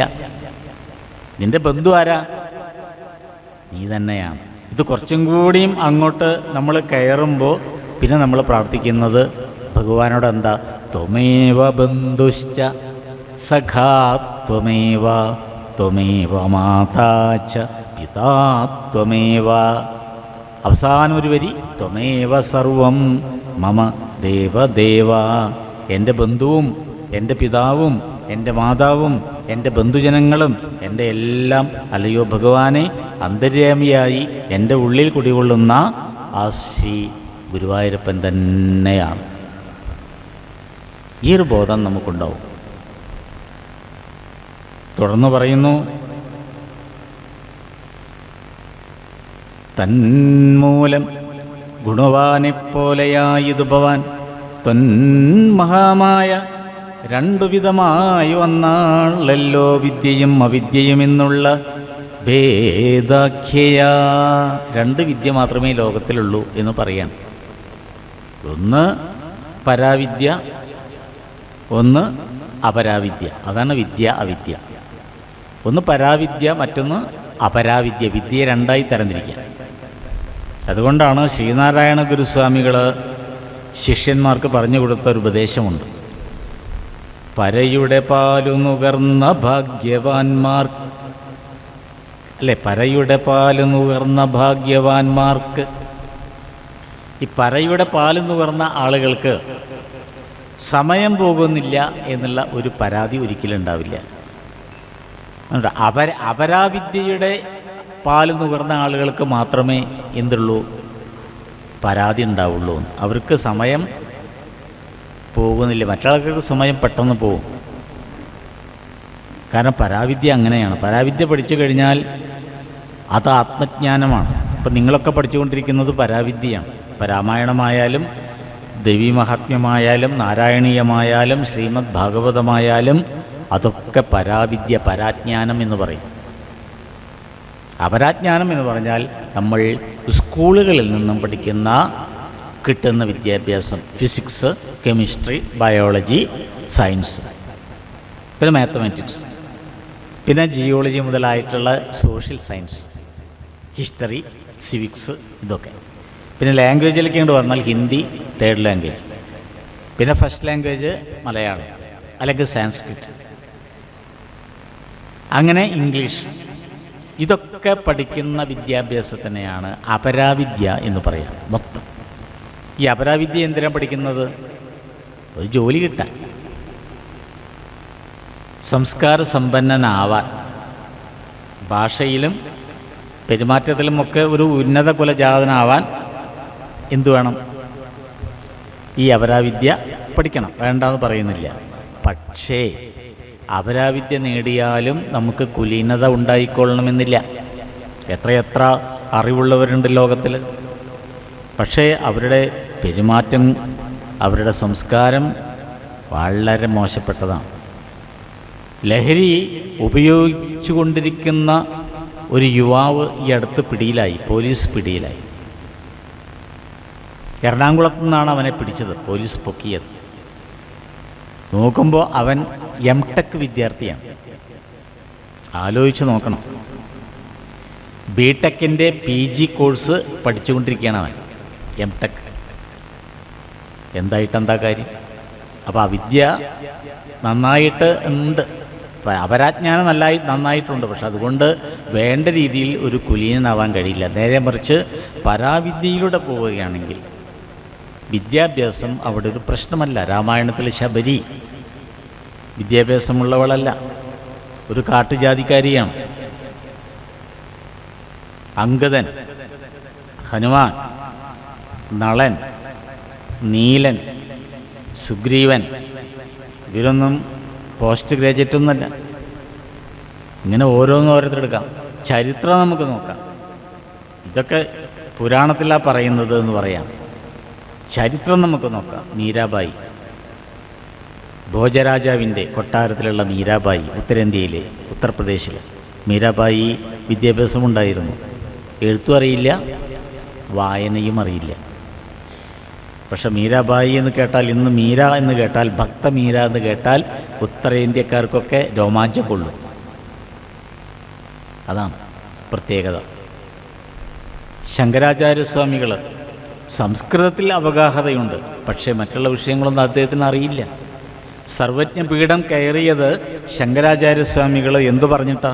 എനിക്ക് ജ്യോതിഷ്മതി വിദ്യ അറിയില്ല, ജ്യോതിഷ്മതി വിഹീന, ജ്യോതിഷം എനിക്കറിയില്ല, ഞാൻ പഠിച്ചിട്ടില്ല എന്ന് പറഞ്ഞിട്ടാണ് സർവജ്ഞപീഠം കയറിയത്. അദ്ദേഹത്തിന് അതറിയില്ല, ജ്യോത്സ്യം.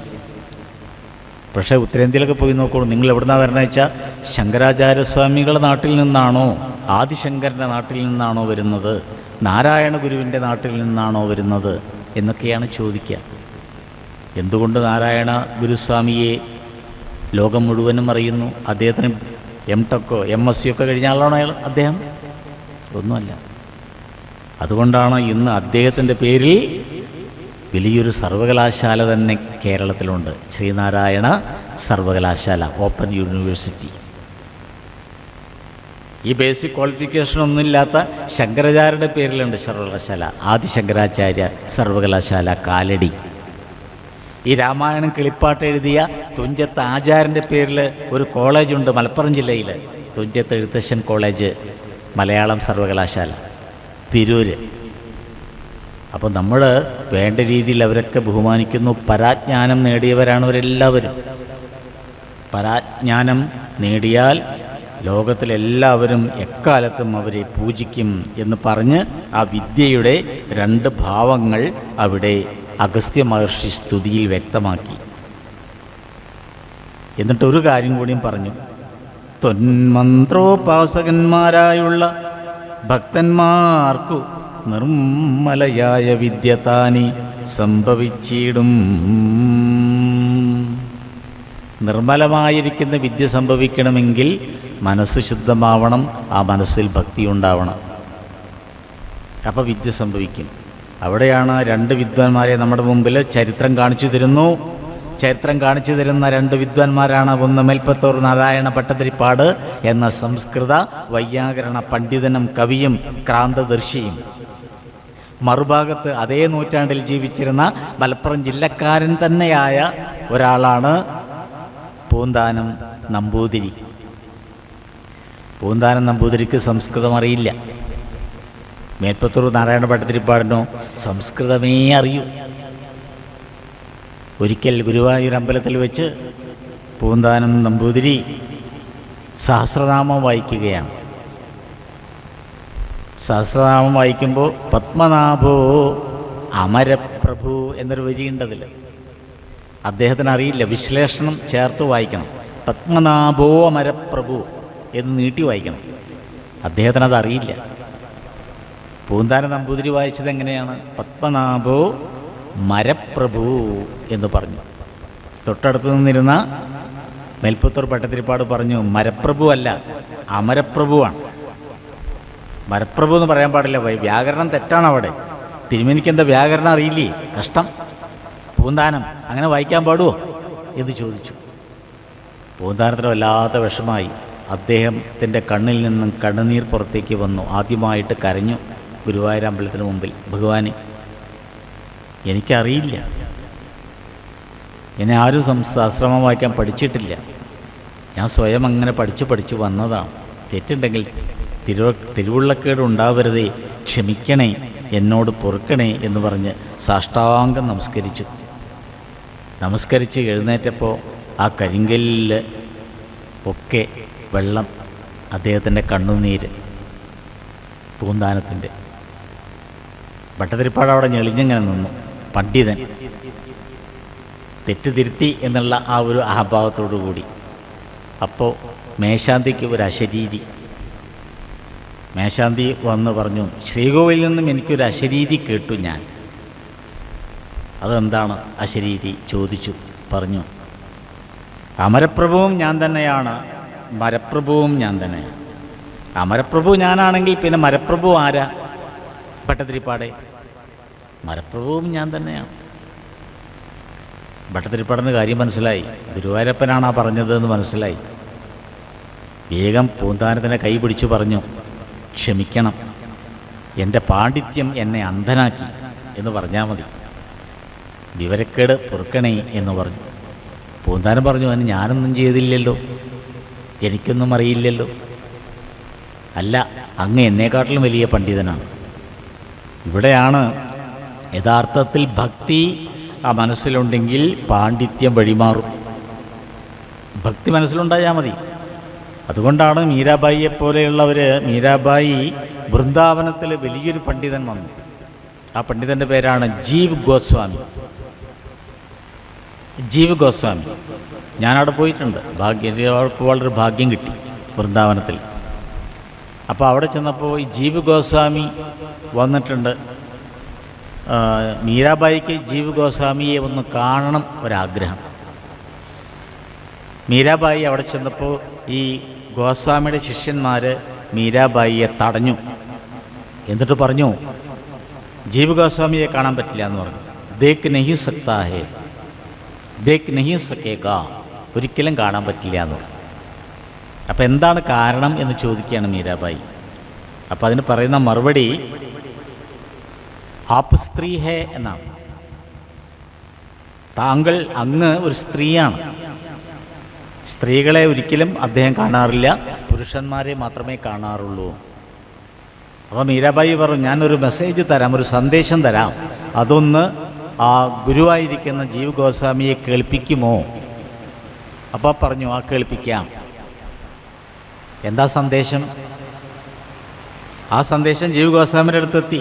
ജീവ് ഗോസ്വാമി സന്ദേശം വായിച്ചു. എന്താ അതെന്നറിയോ? ഭക്തി കെ ക്ഷേത്രമേം സ്ത്രീ പുരുഷ ക്യാ ഭേദ് ഹോത്താ ഹേ. ഭക്തിയുടെ മുന്നിൽ സ്ത്രീയെന്നോ പുരുഷനെന്നോ ഉള്ള വ്യത്യാസം ഇല്ല, എല്ലാവരും ഒരുപോലെയാണ്. ഏക് സമാൻ ഹോത്താ ഹേ, എല്ലാവരും ഒരുപോലെയാണ്. ഇത് വായിച്ചപ്പോൾ വേഗം ജീവ് ഗോസ്വാമി മീരാബായിയെ ഉള്ളിലേക്ക് കൊണ്ടുവരാൻ പറഞ്ഞു, നിർദ്ദേശിച്ചു. വേഗം വരാൻ പറഞ്ഞു. അപ്പോൾ ജീവ് ഗോസ്വാമിയേക്കാൾ കവച്ചു വെച്ചു മീരാബായി. ജീവ് ഗോസ്വാമിയുടെ അത്ര പാണ്ഡിത്യം ആർക്കില്ല? മീരാബായിക്കില്ല. പക്ഷെ ഭക്തി ഉണ്ടായിരുന്നു. ഇതേപോലെയാണ് പിന്നെ കാക്കശ്ശേരിയും ഉദ്ദണ്ഡശാസ്ത്രികളും. ഇതൊക്കെ ചരിത്രമാണ്. ഉദ്ദണ്ഡശാസ്ത്രികൾ മഹാജ്ഞാനിയാണ്, പണ്ഡിതനാണ്. കോഴിക്കോട് വന്നു, തളി ക്ഷേത്രത്തിൽ. അന്നവിടെ പണ്ഡിതന്മാരുടെ സദസ്സുണ്ട്. അപ്പോൾ ഭക്തിയുള്ള ഒരു കവിയുണ്ടതിൽ, വലിയ പാണ്ഡിത്യമൊന്നുമില്ല, ഭക്തിയൊക്കെ ഉണ്ട്. ആ കവിയുടെ പേരാണ് കാക്കശ്ശേരി ഭട്ടതിരിപ്പാട്. 18 കവികളിൽ അരക്കവിയാണ്. പാണ്ഡിത്യം ശരിയില്ലാത്തത് കൊണ്ട് തന്നെ അദ്ദേഹത്തെ അരക്കവിയാക്കി.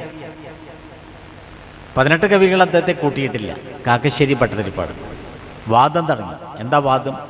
വാദം തുടങ്ങുന്നതിന് മുമ്പ് പരസ്പരം പരിചയപ്പെടും അല്ലേ? അപ്പോൾ അതിനുവേണ്ടി ഇദ്ദേഹം ഉദ്ദണ്ഡശാസ്ത്രികൾ വലിയൊരു പീഠത്തിൽ പട്ടൊക്കെ അങ്ങനെ ചാർത്തിയിരിക്കുക. വലിയൊരു തമിഴനാണ്, വലിയൊരു കുടവയറൊക്കെ ഉണ്ട്, ആഭരണങ്ങളൊക്കെ ഉണ്ട്, ശരീരമാസകലം ആ ഭസ്മക്കുറിയൊക്കെ ധരിച്ചിട്ടുണ്ട്. അങ്ങനെ ഇരിക്കുക. അപ്പോഴാ കാക്കശ്ശേരി ഭട്ടതിരിപ്പാട് ഒരു തോർത്തുകൊണ്ട് ചുറ്റിയിട്ടാണ് വരുന്നത്. ഒന്നുമില്ല, ഒരു തോർത്തുകൊണ്ട് ചുറ്റിയിട്ട് ഇങ്ങനെ വരും. മെലിഞ്ഞ് ഉയരം കുറഞ്ഞ ഒരാൾ വരുന്നുണ്ട്. അപ്പോൾ ഈ കാക്കശ്ശേരി ഭട്ടതിരിപ്പാടിന് വരുന്ന സമയത്ത് അദ്ദേഹത്തിന് ഉയരം കുറവാണ്. അപ്പോൾ ഇവിടെ ഉദ്ദണ്ഡശാസ്ത്രികൾ ഈ കാക്കശ്ശേരി ഭട്ടതിരിപ്പാടിനെ കണ്ടു. എന്നിട്ട് പറഞ്ഞു അത്രേ, ആകാരോ ഹ്രസ്വ. ഇവിടെ ചിരിച്ചു, വേറൊന്നും പറഞ്ഞിട്ടില്ല. എന്താണ് ഉദ്ദണ്ഡശാസ്ത്രികൾ പറഞ്ഞത്? ആകാരോ ഹ്രസ്വ. എന്ത് ഈ ആകാരം എന്ന് പറഞ്ഞാൽ? ആകാരം ശരീരം. ആകാരോ ഹ്രസ്വ, ശരീരം ചെറുതാണ്, ഏറ്റവും കുറിയവനാണല്ലോ. ഇത് പറഞ്ഞ് കളിയാക്കി. ഇപ്പോൾ നമ്മളിപ്പോൾ വലിയൊരു വസ്തുത ഉണ്ടായതിപ്പോൾ അടുത്താണല്ലോ. ഒരു MLA ഒരു മന്ത്രി ആരോ കളിയാക്കിയില്ലോ, ഉയരം കുറവാണെന്ന് പറഞ്ഞിട്ട് വലിയൊരു വാദമൊക്കെ ഉണ്ടാക്കിയിരുന്നു, പേപ്പറിലൊക്കെ ഉണ്ടായിരുന്നു. ഇതേപോലെ ഇവിടെ കളിയാക്കി, ഉയരം കുറവാണ്, ആകാരോ ഹ്രസ്വമാണ്. ഉടൻ കാക്കശ്ശേരി ഭട്ടതിരിപ്പാട് പറഞ്ഞു അത്രേ, ഞാൻ ശ്രദ്ധിക്കേണ്ടത്, ഞാൻ അടുത്ത വരെ ശ്രദ്ധിക്കണം. നെഹി അല്ല, അകാരോ ഹ്രസ്വ ആകാരോ ദീർഘ. കാക്കശ്ശേരി ഭട്ടതിരിപ്പാട് തിരിച്ചടിച്ചു. എന്താ അതിൻ്റെ അർത്ഥം? ആകാരമല്ല, അകാരമാണ് ഹ്രസ്വം, ആകാരം ദീർഘമാണ് എന്ന് പറഞ്ഞാൽ എന്താ? അകാരം എന്ന് പറഞ്ഞാൽ ആ എന്ന അക്ഷരം. ആ എന്ന അക്ഷരം ചെറുതാണ്, അതിൻ്റെ ദീർഘമാണ് ആ. കാരണം ആ കഴിഞ്ഞിട്ടാണല്ലോ അടുത്ത സ്വരം ആ, ഈ, ഉ. അപ്പോൾ അരക്കവിയായ കാക്കശ്ശേരി ഭട്ടതിരിപ്പാട് പണ്ഡിതനായിരിക്കുന്ന ഉദ്ദണ്ഡശാസ്ത്രികളെ മറിച്ചിട്ടു. പിന്നെ വാദം ഇല്ല. കാക്കശ്ശേരി ഭട്ടതിരിപ്പാടിൻ്റെ മുമ്പിൽ അദ്ദേഹം അടിയറവ് പറഞ്ഞു. അപ്പോൾ വിദ്യ എന്ന് പറഞ്ഞാൽ അങ്ങനെയാണ്. വെറും പുസ്തകങ്ങൾ മാത്രം പഠിച്ച് പുസ്തകപ്പുഴുവായിരിക്കലല്ല വിദ്യാഭ്യാസം. Education is the manifestation of perfection already in man. Swami വിവേകാനന്ദൻ്റെ വാചകം കടമെടുത്തുകൊണ്ട് നമുക്ക് പറയാം, education is the perfection. Education എന്ന് പറഞ്ഞാൽ സമ്പൂർണ്ണതയാണ്. വിദ്യാഭ്യാസം എന്ന് പറഞ്ഞാൽ മനുഷ്യൻ്റെ വ്യക്തിപരവും ആത്മീയവും സാംസ്കാരികവുമായ അവൻ്റെ പരിപൂർണതയാണ് വിദ്യാഭ്യാസം. Manifestation of perfection already in മാൻ. അതിലാണ് നമ്മൾ ശ്രദ്ധിക്കേണ്ടത്. ഈ യൂണിവേഴ്സിറ്റിക്ക് ജവഹർലാൽ നെഹ്റു കൊടുത്തിട്ടുള്ള വലിയൊരു നിർവചനമുണ്ട്. അദ്ദേഹം ഇന്ത്യ കണ്ട ആദ്യത്തെ പ്രധാനമന്ത്രിയായിരുന്നു ജവഹർലാൽ നെഹ്റു. അദ്ദേഹം നല്ലൊരു പണ്ഡിതനും കൂടിയാണ്, സ്കോളറായിരുന്നു അദ്ദേഹം. അങ്ങനത്തെ ഒരു പണ്ഡിതനായ ഒരാൾ ഇപ്പോൾ ജീവിച്ചിരിപ്പുണ്ടോ എന്ന കാര്യത്തിൽ തന്നെ നമുക്ക് സംശയമാണ്. അങ്ങനത്തെ ഒരു പ്രധാനമന്ത്രിമാർ പിന്നെ ആരും ഉണ്ടായിട്ടില്ല ഭാരതത്തിൽ, നെഹ്റുവിനെ പോലെ നല്ല ധിഷണയുള്ളവർ. അദ്ദേഹം ഈ യൂണിവേഴ്സിറ്റി സർവകലാശാലയ്ക്ക് കൊടുത്തിട്ടുള്ള ഒരു നിർവചനമുണ്ട്. University stands for humanism, for tolerance, for reason, for progress, for the ideas, adventures of ideas and search for truth. അവസാനം അദ്ദേഹം പറഞ്ഞത് ഇതാണ്, ഒരു യൂണിവേഴ്സിറ്റി നിലനിൽക്കുന്നത്, ഒരു സർവകലാശാല നിലനിൽക്കുന്നത് എന്തിനാണ്? സെർച്ച് ഫോർ ട്രൂത്ത്, സത്യാന്വേഷണത്തിനാണ്. സത്യാന്വേഷണമാണ് വിദ്യാഭ്യാസത്തിൻ്റെ കാതൽ. അത് കണ്ടെത്തലാണ് സർവകലാശാലയുടെ ജോലി എന്ന് അദ്ദേഹം പറഞ്ഞു വെച്ചു. അദ്ദേഹത്തിന് ഏറ്റവും വലിയ പുസ്തകമുണ്ട്. ആ പുസ്തകമാണ് ഡിസ്കവറി ഓഫ് ഇന്ത്യ, ഇന്ത്യയെ കണ്ടെത്തൽ. പറഞ്ഞുകൊണ്ടുവരുന്നത് അതവിടെ നിൽക്കട്ടെ, വിഷയത്തിലേക്ക് നമുക്ക് വരാം. ഈ യഥാർത്ഥ ജ്ഞാനം എന്നുള്ളത് ഭക്തി കൊണ്ട് മാത്രമേ നമുക്കുണ്ടാവൂ. മറ്റുള്ള അറിവുകൾ ഒക്കെ പുസ്തകങ്ങളിൽ നിന്നും മറ്റും കിട്ടുന്ന അറിവുകളാണ്. ആ അറിവുകളെ കൊണ്ട് നമുക്ക് ജീവിക്കാൻ കഴിഞ്ഞു എന്ന് വരില്ല. ഒരുപക്ഷെ നമുക്ക് ജീവിക്കാൻ കഴിയും, പക്ഷേ ജീവിതം രണ്ടുണ്ട് എന്ന് വിശ്വസിക്കുന്നവരാണ് നമ്മൾ മാത്രമല്ല, ഇതര മതവിശ്വാസികൾ പോലും ബഹുമാനത്തോടുകൂടി കാണുന്ന ഒന്നാണ്. ജീവിതം രണ്ടുണ്ട്, ഇഹജീവിതം, പരജീവിതം. ഈ ലോകത്തിലുള്ള ജീവിതവും ഭരിച്ചു കഴിഞ്ഞാൽ ഉണ്ടാകുന്ന മരണാനന്തര ജീവിതവും. എല്ലാ മതങ്ങളുടെയും എസൻസ് ഒന്ന് തന്നെയാണ്. ആ മതങ്ങളെല്ലാം പറയുന്നത് എന്താണ്? മരിച്ചു കഴിഞ്ഞാൽ നമ്മുടെ ഈ ആത്മാവിന് സുഖം അനുഭവിക്കണോ? എന്തു വേണം? ഇവിടെ പഠിക്കുന്ന ഈ ജോഗ്രഫി കൊണ്ടും ഈ സോഷ്യൽ സയൻസ് കൊണ്ടും മാത്തമാറ്റിക്സ് കൊണ്ടും ഒന്നും കാര്യമില്ല. അവിടെ ചെല്ലുമ്പോൾ മരിച്ചുപോയ വ്യക്തി MBA കഴിഞ്ഞവനാണോ, MBA റാങ്ക് ഹോൾഡറാണോ, MSc റാങ്ക് ഹോൾഡറാണോ, യൂണിവേഴ്സിറ്റിയിൽ നിന്നും സ്വർണ്ണ മെഡൽ നേടിയവനാണോ, നീറ്റ് പരീക്ഷയിൽ 1ാം റാങ്ക് കിട്ടിയവനാണോ? ഇതൊന്നും ഒരിക്കലും നോക്കില്ല എന്നാണ് ഒരു വിശ്വാസം. കാരണം മരിച്ചുപോയി ആരും ഇങ്ങോട്ട് തിരിച്ചു വന്ന് പറഞ്ഞിട്ടില്ല നരകങ്ങളെക്കുറിച്ചും സ്വർഗത്തെക്കുറിച്ചും, നമ്മുടെ വിശ്വാസം. അങ്ങനെയാണെങ്കിൽ ഇവിടെ പറയുന്നു, അവിടെ ചെല്ലുമ്പോൾ ആകയാൽ തൊൽഭക്തിയും നിങ്കലേ പ്രേമവായ്പും രാഘവ സദാ ഭവിക്കേണമേ ദയാനിധേ. തൊൽപാദാബ്ജങ്ങളിലും തൊൽഭക്തന്മാരിലും എന്നുൾപൂവിൽ ഭക്തി പുനരെപ്പോഴുമുണ്ടാകണം. ഇന്നല്ലോ സഫലമായി വന്നതു മമ ജന്മം, ഇന്നു മൽകൃതുക്കളും വന്നിതു സഫലമായി. ഇന്നല്ലോ തപസ്സിനും സാഫല്യമുണ്ടായി വന്നു, ഇന്നല്ലോ സഫലമായി വന്നതു മൽനേത്രവും സീതയാ സാർദ്ധം. ഹൃദി വസിക്ക സദാ ഭവാൻ സീതാവല്ലഭ ജഗന്നായക ദാശരഥേ. ഭക്തിയുടെ അത്യുത്തമമായിരിക്കുന്ന ഒരു കാഷ്ഠയാണ് അത്. ഞാൻ ഇതുവരെ ജീവിച്ചത് അങ്ങയെ കാണാനുള്ള ഒരാഗ്രഹം കൊണ്ടാണ്, അങ്ങയെ കേൾക്കാനുള്ള ഒരാഗ്രഹം കൊണ്ടാണ്, അങ്ങയെ അറിയാനുള്ള ഒരാഗ്രഹം കൊണ്ടാണ്. ഇതെല്ലാം എനിക്ക് സാധിച്ചു. എന്തുകൊണ്ട് സാധിച്ചു? മറ്റൊന്നുകൊണ്ടുമല്ല.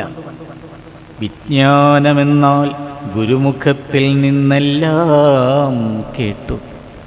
ഞാൻ എൻ്റെ അറിവ് മുഴുവൻ പഠിച്ചത് എൻ്റെ ഗുരുവിൽ നിന്നാണ്, എൻ്റെ ആചാര്യനിൽ നിന്നാണ്. ആ ഗുരുമുഖത്തിൽ നിന്നും കിട്ടുന്നിട്ടുള്ള ആ അറിവ്, അതാണ് ഏറ്റവും വലിയ ഒരു അറിവ്.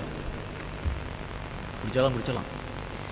അതാണ് ഏറ്റവും വലിയ ഒരറിവ്, ആ ഗുരു നമുക്ക് പറഞ്ഞു തരുന്നത്. അപ്പോൾ നമുക്ക് എന്തു വേണം? ആദ്യം ഒരു ഗുരുവിനെ കാണാം. അതിലാദ്യം ആരാ ഗുരു? ഗുരുവിനെ കാണാൻ ഒരു പ്രയാസവുമില്ല.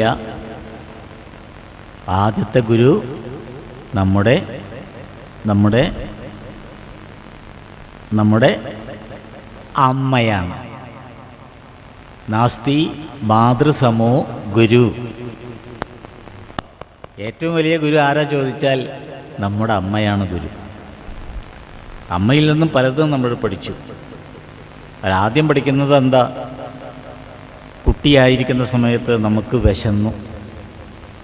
അപ്പോൾ നമുക്ക് വിശന്നു, ഭാഷ അറിയില്ല, സംസാരിക്കാറായിട്ടില്ല.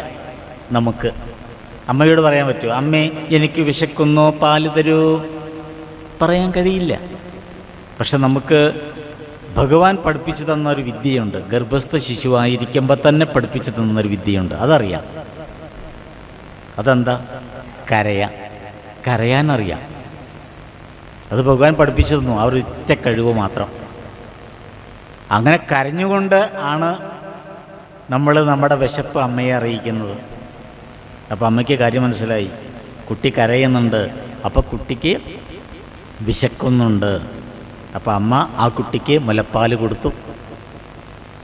അതിൽ നിന്ന് ആ കുട്ടി ഒരു പാഠം പഠിച്ചു. എന്താണ്? വിശപ്പ് മാത്രമല്ല, തനിക്ക് എന്തൊക്കെ കാര്യം വേണോ, എന്തൊക്കെ സാധനങ്ങൾ വേണോ, ആദ്യം കരയുക. അപ്പോൾ സാധനം കിട്ടും. ഇപ്പോൾ വിശന്നപ്പോൾ പാല് കിട്ടാൻ വേണ്ടി കരഞ്ഞു, അപ്പോൾ പാല് കിട്ടി. ഇനി കളിക്കോപ്പ് കിട്ടാൻ വേണ്ടി കരയാ.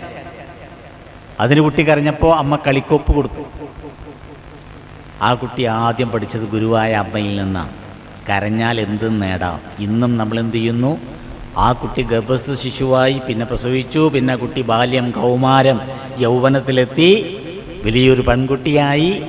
ആ പെൺകുട്ടിക്ക് ഇപ്പോൾ എന്തു വേണം? നല്ലൊരു മൊബൈൽ ഫോൺ വേണം, നല്ലൊരു ഐഫോൺ. ആ കുട്ടി എന്തു ചെയ്തു? കരഞ്ഞു. ആദ്യം പഠിച്ച വിദ്യയാണ്, പഠിപ്പിച്ചതാണ്. നീ കരഞ്ഞോ, കാര്യം സാധിക്കാം. കുട്ടി ആർത്ത് കരയാൻ തുടങ്ങി. അപ്പോൾ അമ്മ ചോദിച്ചു, നീ എന്തിനാ കരയുന്നത്? മുറിയിൽ അടച്ചിരുന്ന് തലണ മുഴുവനും നനഞ്ഞു, കിടക്ക മുഴുവനും നനഞ്ഞു, എന്താ നിനക്ക് വേണ്ടത്? കുട്ടി ഒന്നും പറയുന്നില്ല. വീണ്ടും കുട്ടി കരഞ്ഞു. കരച്ചിലോട് കരച്ചിൽ, ഒന്നും പറയുന്നില്ല. പിന്നെ സംസാരിച്ചത് ആ കുട്ടിയുടെ അനുജനാണ്. അനുജൻ വന്നിട്ട് പറഞ്ഞു, അമ്മേ, ചേച്ചിക്ക് ഒരു ഐഫോൺ വേണത്രേ, അതിനാണ് ചേച്ചി കരയണത്. ഇന്നാ മോളെ, നിനക്കതിങ്ങോട്ട് പറഞ്ഞാൽ മതിയായിരുന്നില്ലേ? അതിനിങ്ങനെ കരയേണ്ട ആവശ്യമുണ്ടോ? ഞാൻ വേഗം ഇന്ന് വരുന്ന സമയത്ത് വാങ്ങിത്തരാം. അമ്മ തിരിച്ചു വരുമ്പോൾ അങ്ങാടിയിൽ നിന്ന് നല്ലൊരു ഐഫോണായിട്ടാണ് വരുന്നത്. അതോടെ മോളുടെ കരച്ചിലും മാറി. കരച്ചിൽ കാര്യം സാധിക്കാനുള്ളൊരു വഴിയായി മാറുന്നത് അങ്ങനെയാണ്. ചിരിയും അതുപോലെയാണ്. കാര്യം സാധിക്കാനുള്ള ഏറ്റവും വലിയൊരു മാർഗമാണ് ചിരി. മനുഷ്യജീവിതം അവസാനിക്കുന്നത് മിണ്ടാതെയാണ്. കരഞ്ഞുകൊണ്ട് ജനിക്കുന്ന നമ്മൾ മറ്റുള്ളവരെ കരയിപ്പിച്ചുകൊണ്ട് പോകുന്നു. കരഞ്ഞുകൊണ്ട് ജനിക്കുന്ന നമ്മൾ മറ്റുള്ളവരെ കരയിപ്പിച്ചുകൊണ്ട് പോകുന്നു. ഇത് പറഞ്ഞത് ആരാ? ഞാനല്ല, ടാഗോറോ ഐൻസ്റ്റീനോ ഒന്നുമല്ല. ഇത് പറഞ്ഞത് മഹാഭാരതത്തിലെ. അപ്പം അത്രയും പറഞ്ഞു. അത് കഴിഞ്ഞിട്ട് പറഞ്ഞു, എനിക്ക് അങ്ങയിൽ ഭക്തി ഉണ്ടാവണം. ആ ഭക്തി ഉണ്ടാവേണ്ടത് എപ്പോഴാ? രാവിലെ വേഷ്ടി മുണ്ടും ഒക്കെ എടുത്തിങ്ങോട്ട് പോരുമ്പോഴല്ല, കുളിച്ചിട്ടേ പോന്ന് ഇവിടെ വായിക്കുമ്പോഴല്ല ഭക്തി ഉണ്ടാവേണ്ടത്. ഭക്തി എപ്പോൾ ഉണ്ടാവണം, എങ്ങനെ ഉണ്ടാവണം, എപ്പോൾ ഉണ്ടാവണം, അതിനെക്കുറിച്ചൊക്കെ രാമായണം കൃത്യമായി പറയുന്നുണ്ട്. എന്താ പറയുന്നത്? നടക്കുമ്പോഴും ഇരിക്കുമ്പോഴും ഒരിടത്തു കിടക്കുമ്പോഴും ഭുജിക്കുമ്പോഴും എന്നു വേണ്ട, നാനാകർമ്മങ്ങൾ അനുഷ്ഠിക്കുമ്പോൾ സദാകാലം മാനസേ ഭവൽ രൂപം തോന്നീണം ദയാംബുദേ. എൻ്റെ മനസ്സിൽ അങ്ങയുടെ രൂപം എപ്പോഴും കാണണം. എപ്പോഴാണ് വേണ്ടത്? നടക്കുമ്പോൾ ഭഗവാനെ തന്നെ മനസ്സിൽ കാണണം. പ്രത്യേകം ശ്രദ്ധിക്കണം, റോഡ് കൂടെ വലതുവശം ചേർന്ന് നടക്കണം. വലതുവശം ചേർന്ന് നടക്കുമ്പോൾ ഭഗവാനി മനസ്സിൽ കണ്ട് രാമ രാമ രാമമായ കുറ്റിപ്പുറത്തെ ബസ് അപകടം ഇപ്പം തന്നലെ ഉണ്ടായിട്ടേ ഉള്ളൂ. മനസ്സിൽ ഓർമ്മ വേണം. അതല്ല ഇവിടെ പറയുന്നത്. നടക്കുമ്പോൾ എന്ന് പറഞ്ഞാൽ അങ്ങനെ റോഡ് കൂടെ നടക്കുമ്പോൾ, ബസ് സ്റ്റാൻഡിൽ കൂടെ നടക്കുമ്പോൾ, റെയിൽവേ സ്റ്റേഷനിൽ കൂടെ നടക്കുമ്പോൾ ഒന്നും പറയണില്ല. വീട്ടിൽ നടക്കുമ്പോൾ എന്നേ ഉദ്ദേശിക്കുന്നുള്ളൂ. നടക്കുമ്പോൾ നല്ല ശ്രദ്ധ വേണം. വീട്ടിലൊക്കെ നടക്കുകയാണെങ്കിൽ പടുക്കളയിൽ നിന്ന് ഉമ്മർത്തേക്ക് അല്ലെങ്കിൽ വെറുതെ നടക്കില്ല നമ്മൾ വീട്ടിൽ. അപ്പോഴൊക്കെ ഇങ്ങനെ രാമനാമം മനസ്സിൽ ചിന്തിക്കുക. ഇരിക്കുമ്പോൾ വെറുതെ ഇരിക്കുകയാണെന്നെങ്കിൽ ഉറക്കം തൂങ്ങാതെ ഭഗവാന്റെ ആ രൂപം മനസ്സിൽ കണ്ട് അങ്ങനെ ഇരിക്കുക. ഭുജിക്കുമ്പോൾ, ഭക്ഷണം കഴിക്കുമ്പോൾ, ഭക്ഷണം കഴിക്കുമ്പോൾ നാമം ചെല്ലാൻ പാടില്ല, ഒന്നും പറയാൻ പാടില്ല. പണ്ട് കാരണന്മാരതാ പറയുക, ഊണ് കഴിക്കാതിരിക്കുമ്പോൾ സംസാരിക്കരുത്. ഊണ് കഴിക്കാതിരിക്കുമ്പോൾ അപ്പോഴല്ല സംസാരം, കാരണം തരിപ്പ് പോകും. ഭക്ഷണം കഴിക്കുമ്പോൾ തന്നെയല്ല, തരിപ്പ് പോയി കഴിഞ്ഞാൽ അബദ്ധമാണ്. ഏതെങ്കിലും ഒരു വറ്റ വായക്കൂടെ പോയി മൂക്കിൻ്റെ ഓട്ടയിൽ കൂടെ പുറത്തേക്ക് തെറിച്ച് തൊട്ടടുത്ത പ്ലേറ്റിലേക്ക് വീഴും. അത് അതിനേക്കാട്ടുള്ള അബദ്ധമാണ്. അപ്പം അതുകൊണ്ട് അതൊന്നും ചെയ്യരുത്. സംസാരിക്കുമ്പോൾ മനസ്സിൽ ഭഗവാന്റെ രൂപം കാണാം. ഈ അന്നം എനിക്ക് തന്നത് ഭഗവാനാണ്, ഈശ്വരൻ്റെ കൃപ ഉള്ളത് കൊണ്ടാണ് എനിക്കിപ്പോൾ ഒരു നേരം ഭക്ഷണം കഴിക്കാൻ കഴിയുന്നത്. ഈ ഒരു നേരം ഭക്ഷണം കിട്ടാത്തത്ര പേരുണ്ട്. സൊമാലിയയിലും അവിടെയും ഇവിടെയൊക്കെ കാണും, മൊസാമ്പി അവിടെയൊക്കെയുള്ള ആൾക്കാർക്കൊന്നും കിട്ടുന്നില്ല. ഒരു നേരത്തെ ആഹാരം പോലും അവിടെയൊന്നുമില്ല.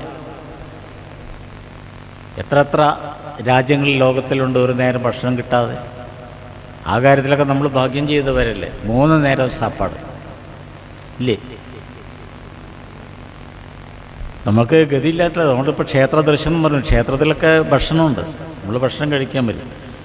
അപ്പോൾ ഒരാൾ എൻ്റെ അടുത്ത് വന്നിട്ട് പറഞ്ഞു, ഞാൻ ചോദിച്ചു അദ്ദേഹത്തോട്, നിങ്ങൾ ക്ഷേത്രത്തിൽ പോയോ, തൊഴുതോ എന്ന് ചോദിച്ചു. അപ്പോൾ അദ്ദേഹം പറഞ്ഞു, അദ്ദേഹം തമിഴിനാണ്, അദ്ദേഹത്തിന് മനസ്സിലായില്ല. വീണ്ടും ഞാൻ ചോദിച്ചു, നിങ്ങൾ തൊഴുതോ എന്ന് ചോദിച്ചു, കൈകൊണ്ട് അങ്ങനെ കാണിച്ചു. അപ്പോൾ അദ്ദേഹം പറഞ്ഞു, ഇല്ലേ മുഖ്യം താൻ സാപ്പാട് താൻ മുഖ്യം. എന്താ വെച്ചാൽ ഭക്ഷണം അതാണ് ഏറ്റവും പ്രധാനം. മൂപ്പര് തൊഴുതിട്ടൊന്നുമില്ല, കാരണം വന്നപ്പോഴേക്കും ഇപ്പോൾ ടൈം കഴിഞ്ഞു തോന്നുന്നുണ്ട്. പിന്നെ അതിന് മൂപ്പര് തിക്കി തിരക്കാണ് അവിടെ പോയിട്ട്. അപ്പോൾ നമ്മളെന്താണെന്ന് വെച്ച് കഴിഞ്ഞാൽ അതൊന്നുമല്ലാതെ ഒരു നേരം ഒന്നും കിട്ടിയില്ലെങ്കിലും അത് ഭഗവാന്റെ ഇച്ഛയാണ്.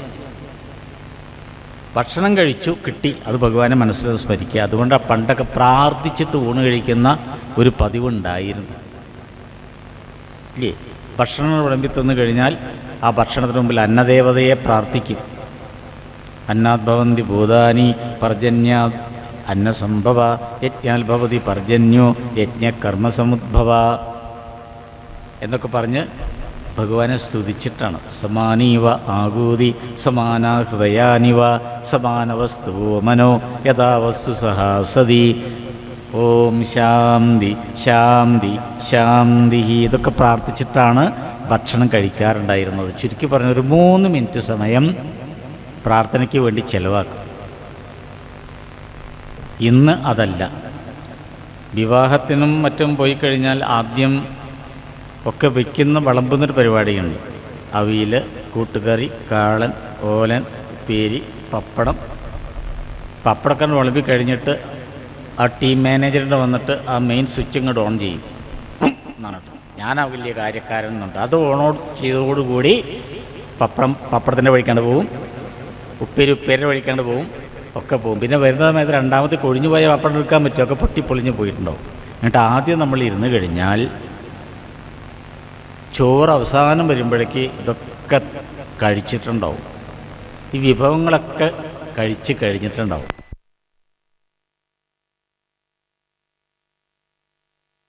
ഹരേ ഹരേ ഹരേ കൃഷ്ണ കൃഷ്ണ കൃഷ്ണ ഹരേ ഹരേ. അപ്പോൾ ഭുജിക്കുമ്പോൾ നമ്മൾ ഭഗവാനെ സ്മരിക്കുക, എല്ലാ കർമ്മങ്ങളും അനുഷ്ഠിക്കുമ്പോൾ ഭഗവാന്റെ രൂപം മനസ്സിൽ കാണുക. ഇതൊക്കെ പറഞ്ഞ് അഗസ്ത്യൻ ഭഗവാൻ ശ്രീരാമചന്ദ്രനെ മനസ്സുകൊണ്ട് നമസ്കരിച്ചു. ഇനി ഏറ്റവും പ്രത്യേകത എന്താ? ഭഗവാൻ ശ്രീരാമചന്ദ്രൻ ഇത് മുഴുവനും കേട്ടു, സ്തുതി കേട്ടെന്ന് കഴിഞ്ഞപ്പോൾ തൻ്റെ പിന്നിലുള്ള ഒരു ഉപകരണമുണ്ട്, ഫിറ്റ് ചെയ്തിട്ടുണ്ട് ഇവിടെ. ഏതാ? ഇവിടെ ഒരു ഉപകരണം ഫിറ്റ് ചെയ്തിട്ടുണ്ട്. അദ്ദേഹം അത് ഊരി, തൂണീരം എന്ന് പറയും. ഈ അസ്ത്രങ്ങൾ കൊണ്ടുവന്ന് വയ്ക്കുന്നൊരു കൂട്, ആവനാഴി എന്നൊക്കെ പറയും. ഈ ആവനാഴി ഊരി താഴെ വെച്ചു, ശരങ്ങളൊക്കെ താഴെ വെച്ചു, വില്ലെടുത്ത് താഴെ വെച്ചു. ഇപ്പം ശ്രീരാമചന്ദ്രൻ്റെ കയ്യിൽ അമ്പുമില്ല, വില്ലുമില്ല. എന്നിട്ട് അദ്ദേഹം വടി പോലെ അഗസ്ത്യ മഹർഷിയുടെ കാൽക്കൽ അങ്ങോട്ട് നമസ്കരിച്ചു. അതാണ് നമ്മൾ ശ്രദ്ധിക്കേണ്ടത്. ഭഗവാന്റെ മനോഗത നോക്കൂ. സജ്ജനങ്ങളെ കാണുന്ന നേരത്തു ലജ്ജ കൂടാതെ വീണോ നമിക്കണം എന്ന് പൂന്താനം നമ്മളെ പഠിപ്പിച്ചിട്ടുണ്ട്. നമ്മളും ഇതുപോലെയാണ്. സജ്ജനങ്ങളായ ആളുകളെ കാണുമ്പോൾ ജാതി നോക്കാതെ, മതം നോക്കാതെ, വർണ്ണം നോക്കാതെ, അല്ലേ, ജനുസ് നോക്കാതെ അവരുടെ മുമ്പിൽ അങ്ങോട്ട് നമസ്കരിക്കുക, സാഷ്ടാംഗം ഒന്ന് വന്ദിക്കുക. ആ വന്ദിക്കാനുള്ള ഒരു സന്മനസ്സെങ്കിലും നമ്മൾ കാണിക്കുക. അപ്പോൾ അവർ നമ്മളെയും തിരിച്ച് വന്ദിക്കും. അവർ നമ്മളെ തിരിച്ച് വന്ദിച്ചില്ലെങ്കിലും കുഴപ്പമില്ല, നമ്മൾ അവരെ വന്ദിച്ചുല്ലോ, അത് മതി. അങ്ങനെ ഭഗവാൻ ശ്രീരാമചന്ദ്രൻ അഗസ്ത്യനെ വന്ദിച്ചു. അഗസ്ത്യനെ വന്ദിച്ച് അവിടെ നിന്ന് യാത്ര ചെയ്തു എന്നാണ്. അടുത്തതാണ് ജടായുവിനെ ഭഗവാൻ ശ്രീരാമചന്ദ്രൻ ഈ വനത്തിലേക്ക്, വനയാത്രയിൽ കണ്ടുമുട്ടും. ജടായുവിനെ കണ്ടുമുട്ടും. അങ്ങനെ ജടായുവിന് മോക്ഷം കൊടുക്കും. ജടായു കാര്യങ്ങളൊക്കെ പറഞ്ഞു കൊടുക്കും. അവിടുത്തെ ജടായുവിനെ കാണുന്നേ ഉള്ളൂ.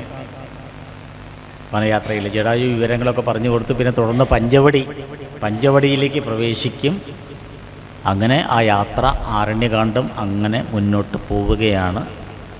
അത് കഴിഞ്ഞ് നമ്മൾ സുന്ദരകാന്ഡത്തിലേക്കൊക്കെ കടക്കും.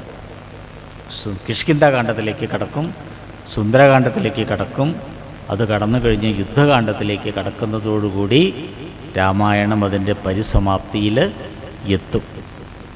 ഏതായാലും ഇത്ര നേരം രാമായണം കേട്ടിരുന്ന എല്ലാ ഭക്തജനങ്ങൾക്കും എൻ്റെ നമസ്കാരം. അറിഞ്ഞോ അറിയാതെയോ എന്തെല്ലാം തെറ്റുകുറ്റങ്ങൾ ഭഗവതിയുടെ അടുത്തിരുന്ന് നിങ്ങളോട് പറഞ്ഞിട്ടുണ്ടോ അതൊക്കെ ക്ഷമിക്കണം എന്ന് മാത്രം പറഞ്ഞുകൊണ്ട്, തെറ്റുകളുണ്ടെങ്കിൽ ക്ഷമിക്കുക എന്ന് മാത്രം പറഞ്ഞുകൊണ്ട് ഞാൻ എൻ്റെ വാക്കുകൾ നിർത്തുന്നു. എല്ലാവർക്കും ആ ഭഗവാനിൽ ഭക്തിയുണ്ടാവണേ എന്ന് മാത്രം പ്രാർത്ഥിച്ച് നല്ലൊരു ജീവിതം ഉണ്ടാവാൻ വേണ്ടി കാടാമ്പുഴമ്മയോടും പ്രാർത്ഥിക്കുക. ഇനി നമുക്ക് നാളെ കാണാം. നാളെയും കൂടിയും എൻ്റെ ഒരു പ്രഭാഷണമുണ്ട്. അത് കഴിഞ്ഞാൽ മറ്റന്നാൾ അപ്പോട്ടൻ്റെ രാധാവാർഷികരാണ് എന്നാണ് തോന്നണത്, മറ്റന്നാൾ. ഏതായാലും